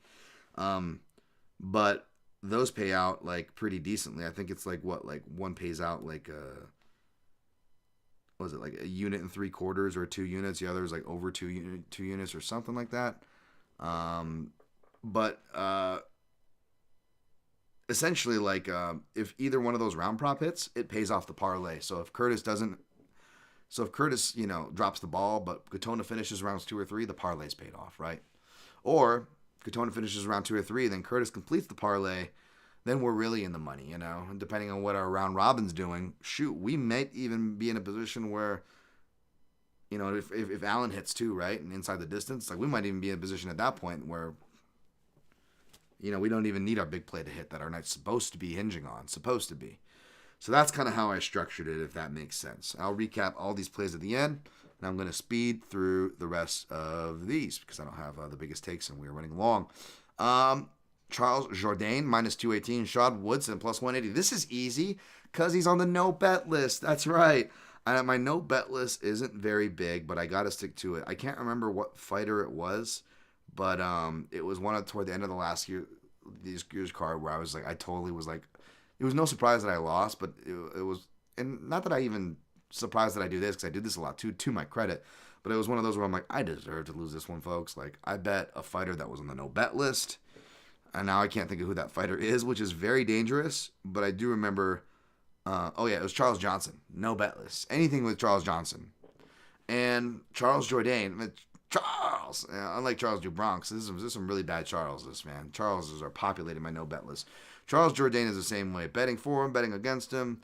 The classic Jourdain round 3 that I always want to do, nope, because he will even get Andre freaking Uhl, the guy who is designed to go down in round 3. And instead of finishing him, he wants to do his cool 300 thing, because that's not overplayed at all. Just staring in the camera here. Really annoying, like. But yeah, so I do not bet Charles Jourdain fights. I'm going to pick him here, but this is another it feels trappy. Playing him in any sort of fashion, much less as a 2-1 favorite, Charles Jourdain.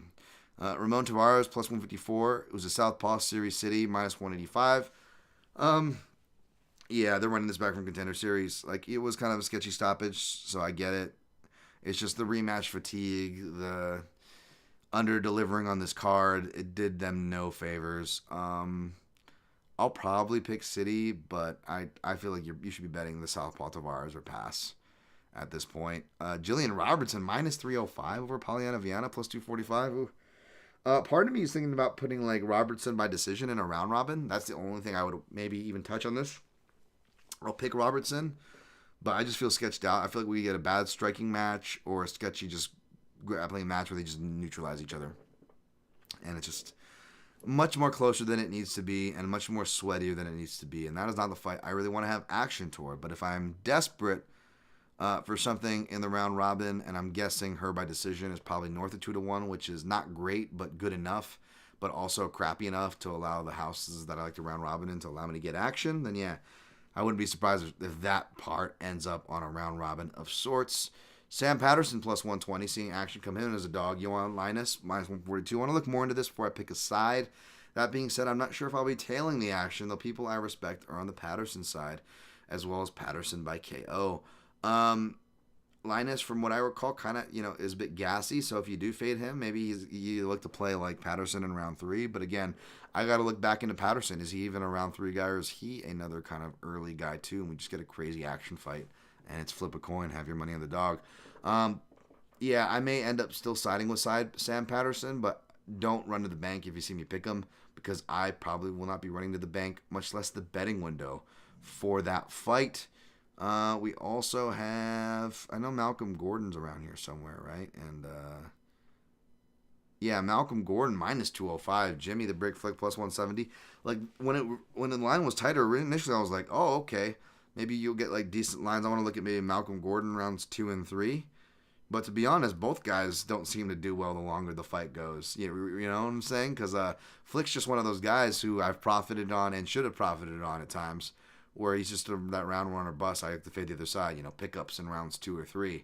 But is Malcolm Gordon round two or 3 guy? I don't know. But at the inflated price, that's about all I would look at, to be honest, or pass. I'm guessing everything else is inflated, or they're making you choose Parker on a guy who already feels like a pick'em despite not being priced that way. So it'll probably be a stay away for me. Jasudavicius, minus 380. Priscilla Cachoeira plus 300. Shout out to Paul Shag, catch a beating. I feel like I should just be picking and playing Cachoeira out of principle. Like, again, round robins need at least one dog. If my one house is being a pain, they maybe need at least like 2 money line dogs out of my 4 slots, especially if I do a 5 slotter. In that case, maybe I put Cachoeira, even if I don't pick her. Regardless if I pick Cachoeira or not, don't be surprised if she is a fill-in spot in my round robin, just for the sheer value.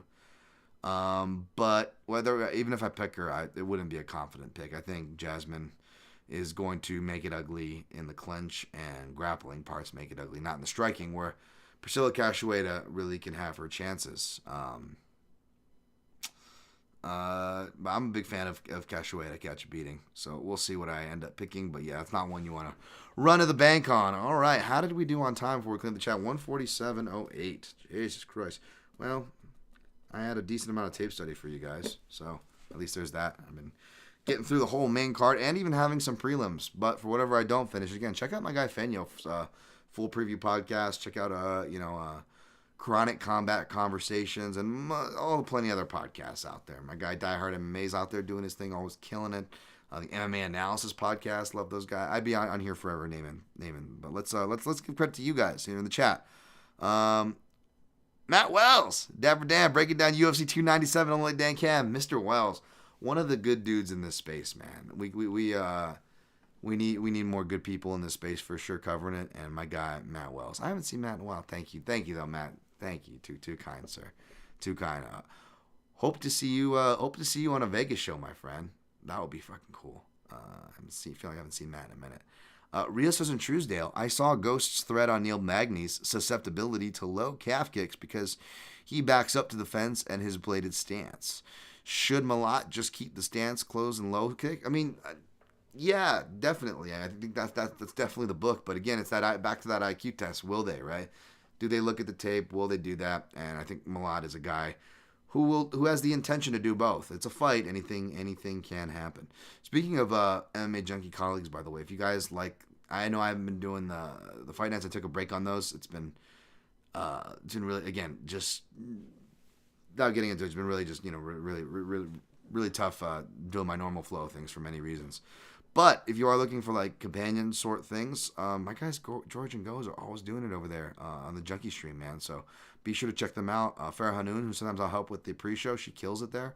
So shouts to them. James Kendrick to parlay off Rio Ghost. Also said that as long as you study film, Neil Magny will fold if you just low kick him and build off it. But he also said that only 4 people looked at the film and capitalized. Yeah, again, that's the thing. For as many guys as Neil Magny's fought, very little is, fought him the air quotes right way. James Kendrick adds Larkin, Gary, RDA, and Ponzinibbio were the only 4 that came with passing the IQ tests, like they say on heavy hands. Yep, absolutely. Absolutely. Great shot. Heavy hands, too. Great shot. Rain Lamina, Cheeky Nodder, Jack Slack. Yeah, that's going to be the Cheeky Nodder of the week for sure. Barriault and Curtis. Rain Lamina says, and a chance for a no contest. Ghost love no contest for some reason. Oh, man, Ghost has had plenty to feast on then lately, maybe. Nick Wilson, regarding the next fight, am I crazy for wondering why Brad Katona is a 2-1 favorite? It feels like Armfield is going to just stick him with a 1-2 at range for 15 minutes. I mean, I think Armfield could do that, and if he can run away with it from the first round. But as far as the depth, staying power, and those things, I think Katona has shown more in the octagon against higher level opposition, and shown those things where we still got to see Armfield do that. But yeah, Armfield's 1s and 2s are also really nice, so good shout. Aaron Menard, what's up? What's up, fool? I literally a dapper man, Tom. What's up, Aaron? Aaron, one of the homies from Texas. Speaking of Texas, showing up strong. We got all the people from the Texas space showing up strong. Saw my guy Aaron, of course, at the MMA judges cert. Of course, he's doing his due diligence, working hard as he always is, man. Just love to see it. Love to see it. Jimmy Kudo, 598, to add to James and Rio whenever Magny gets low calf kicked. He looks like Bambi on ice. Yeah, he does. He's is very like that John Jones freeze where he's getting kicked by Thiago Santos, where it looks like he's like skating, like on ice. Like it's very much that. Yeah, absolutely. Nick Wilson, Armfield, such a crisp 1-2 and stays over the feet, which Cody Gibson totally could not do. Yeah, Cody Gibson was a little more wild, more that switch stance, throwing more kicks. More happy to get into the clinch, which was costing him toward the end because Katona's dirty boxing was nice. But for those reasons, I also think that could bring on Katona grappling more, which could bring a boring fight, which may work against the finishes. Not that we need it, because it's only set .17 U shots. But, again, grappling does lead to finishes traditionally for Armfield, who, all his finishing losses come by submission. So we'll see. Nick Wilson says, I love the show. I'm glad to catch you live this time. Much love. Thank you. Now, thank you for your contributions, Nick Wilson. Always love the sharp analysis that you guys offer, too. We'll always give you guys credit when I can. Of course, Mixed Martial Analysts, if you guys want to support this show, there is Amazon, and on it, click through banners. You just click through the banner, go to mixedmartialanalyst.com, supports this podcast, my website. Toggle down to the mobile if you're on the mobile, and let's see click-throughs there. You just click through on it or Amazon. If you do any shopping there, a small percentage will get kicked back to this year program, and no extra cost to you. And if it's through Amazon, I will read off the purchases. It doesn't tell me who bought it, so if you want to have I gotta stop making all these one night in Bangkok jokes and stuff. Because now I'm going to Thailand. Everybody, I tell them my mom's like, "Oh, I'm going to Thailand, huh?" I'm like, "Yeah. Now I'm going to train some Muay Thai." Mom, she's like, "Sure you are. Be safe." And I'm like, "No, Mom, I'm just," and she's just like the guy from Fight Club to Edward Norton. But I don't own a vibrating. He just cuts them off and just writes them off. You wonder where I get it from. Like my own fucking family is like does the same fucking shit to me that I enjoy doing it or seeing done to other people. Go figure. So that karma is gonna come back to me for sure tenfold. But yeah, thank you guys. Brad Tashchuk, calf kicking Magny-Mallot is cowardly. It is, but only if you don't follow up and finish like Ian Gary, who I don't even want to make any jokes there with the finishing thing. Anyways, I don't want to feed that fucking shit, but you guys know what I'm saying. I'll leave the jokes to Brad Tashchuk of the world. He makes better ones than me. Ronan Curtis, 3rd time in a row I've caught the stream. You're becoming a very welcome and great addition to my week. I really appreciate that. That means a lot. I'm glad I'm not annoying to everybody. So if you don't find me annoying, or even if you do, why not? Fuck it. Hit the like button. Literally 5-star ratings and reviews I appreciate. I'll give a shout to the 5-star ratings and reviews if you do that on iTunes in the next show, because if I don't get a top 5 show, you guys are definitely getting a recap show where I will be able to do the Amazon and On It reads where you can support this show. Also, PayPal secure donations link if you just want to donate something straight up for this free program.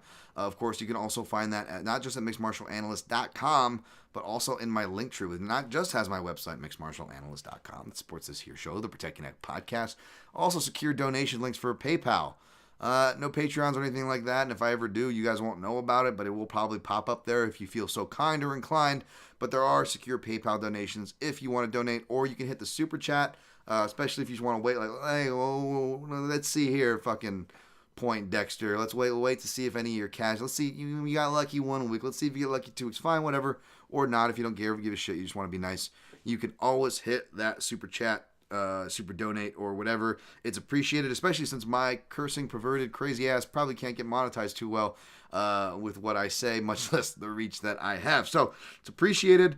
I'm gonna wish you guys the best. Before I get out of here, I'm almost wrapping it up. Let's recap some picks and plays before we get out of here, man. Now I really want to buy a vibrating nunchuck and some funny fluffy handcuffs. Believe me, you can. Just make sure you click the Amazon link before you do so, Rain Lamina or anybody else. All right, recapping picks and plays. Taking Natural Born Killers, Sean Strickland over Third Reich's du Plessis. Taking Sheetara, Eye of Thundera, give me sight beyond sight. Taking Maida Buena Silva over Rocky the Punch, baby. Punched up Pennington. Sorry. I say that as a fellow paunched up person. Believe me, I got love for the paunch and paunch fighters. Pennington the Paunch, baby. Can Bueno Silva overcome the paunch? I'm picking her. We'll see. Taking Mike Mallot. Sorry, I love me some Mike Mallot. It's nothing personal, folks. Relax. There's no guilty of being white here. Relax, folks. Not a minor threat song. It's all good. Taking Mike Mallot over Neil Magny. Taking the action man, Chris Curtis over Marc-Andre Berrieux. Taking Arnold Almighty Allen over Allen-Evloev. Taking Brad Katona over Garrett-Armfield. Taking Jourdain, I guess, over Woodson. Probably take City over Taveras. Probably take Robertson over Viana. We'll see who I take between Lainesse and Patterson. Probably will take Patterson because I'll need a dog. Maybe the same goes for Cachoeira, but don't be surprised if I pick Jasudavicius and end up with Cachoeira in my round robin for the value. Taking Malcolm Gordon over Jimmy the Brick Flick. Plays, we got the Curtis and Katona parlay for plus 129, 1.25 units. We got Allen at plus 175 for 1.25 units. We've got Sheetara, Eye of Thundera, give me sight beyond sight. Sheetara at minus 160, 3.75 units. For props, we got a lot of round flyers. Sheetara round 2 plus 850, 0.33 Scottie Pippen units. Sheetara round 3 plus 1100, 0.33 Scottie Pippen units. Sheetara round 4 plus 1400, 0.33 units. For Scottie Pippen units there. Allen inside the distance plus 350 for a half unit. Sprinkled a little bit on Allen in round 3 plus 1800, 0.17 U. Brad Katona round 2 plus 900 for 0.17 U. Round 3 plus 1400 for 0.17 U. Since I have the round coverage, maybe I don't get too cheeky in having to choose Parker for my round robin. Maybe I just throw Katona by sub, speaking to his pathways to victory there for the round robin. Maybe a Jillian Robertson by decision if I really need a leg or I'm going for 5. Maybe a Cachoeira money line if I really need some flat money line there. Hopefully I don't have to burn an Allen plus 175, which is not sexy for a spot, because I would much rather try to target Allen in round 3 at plus 1800 for my round robin.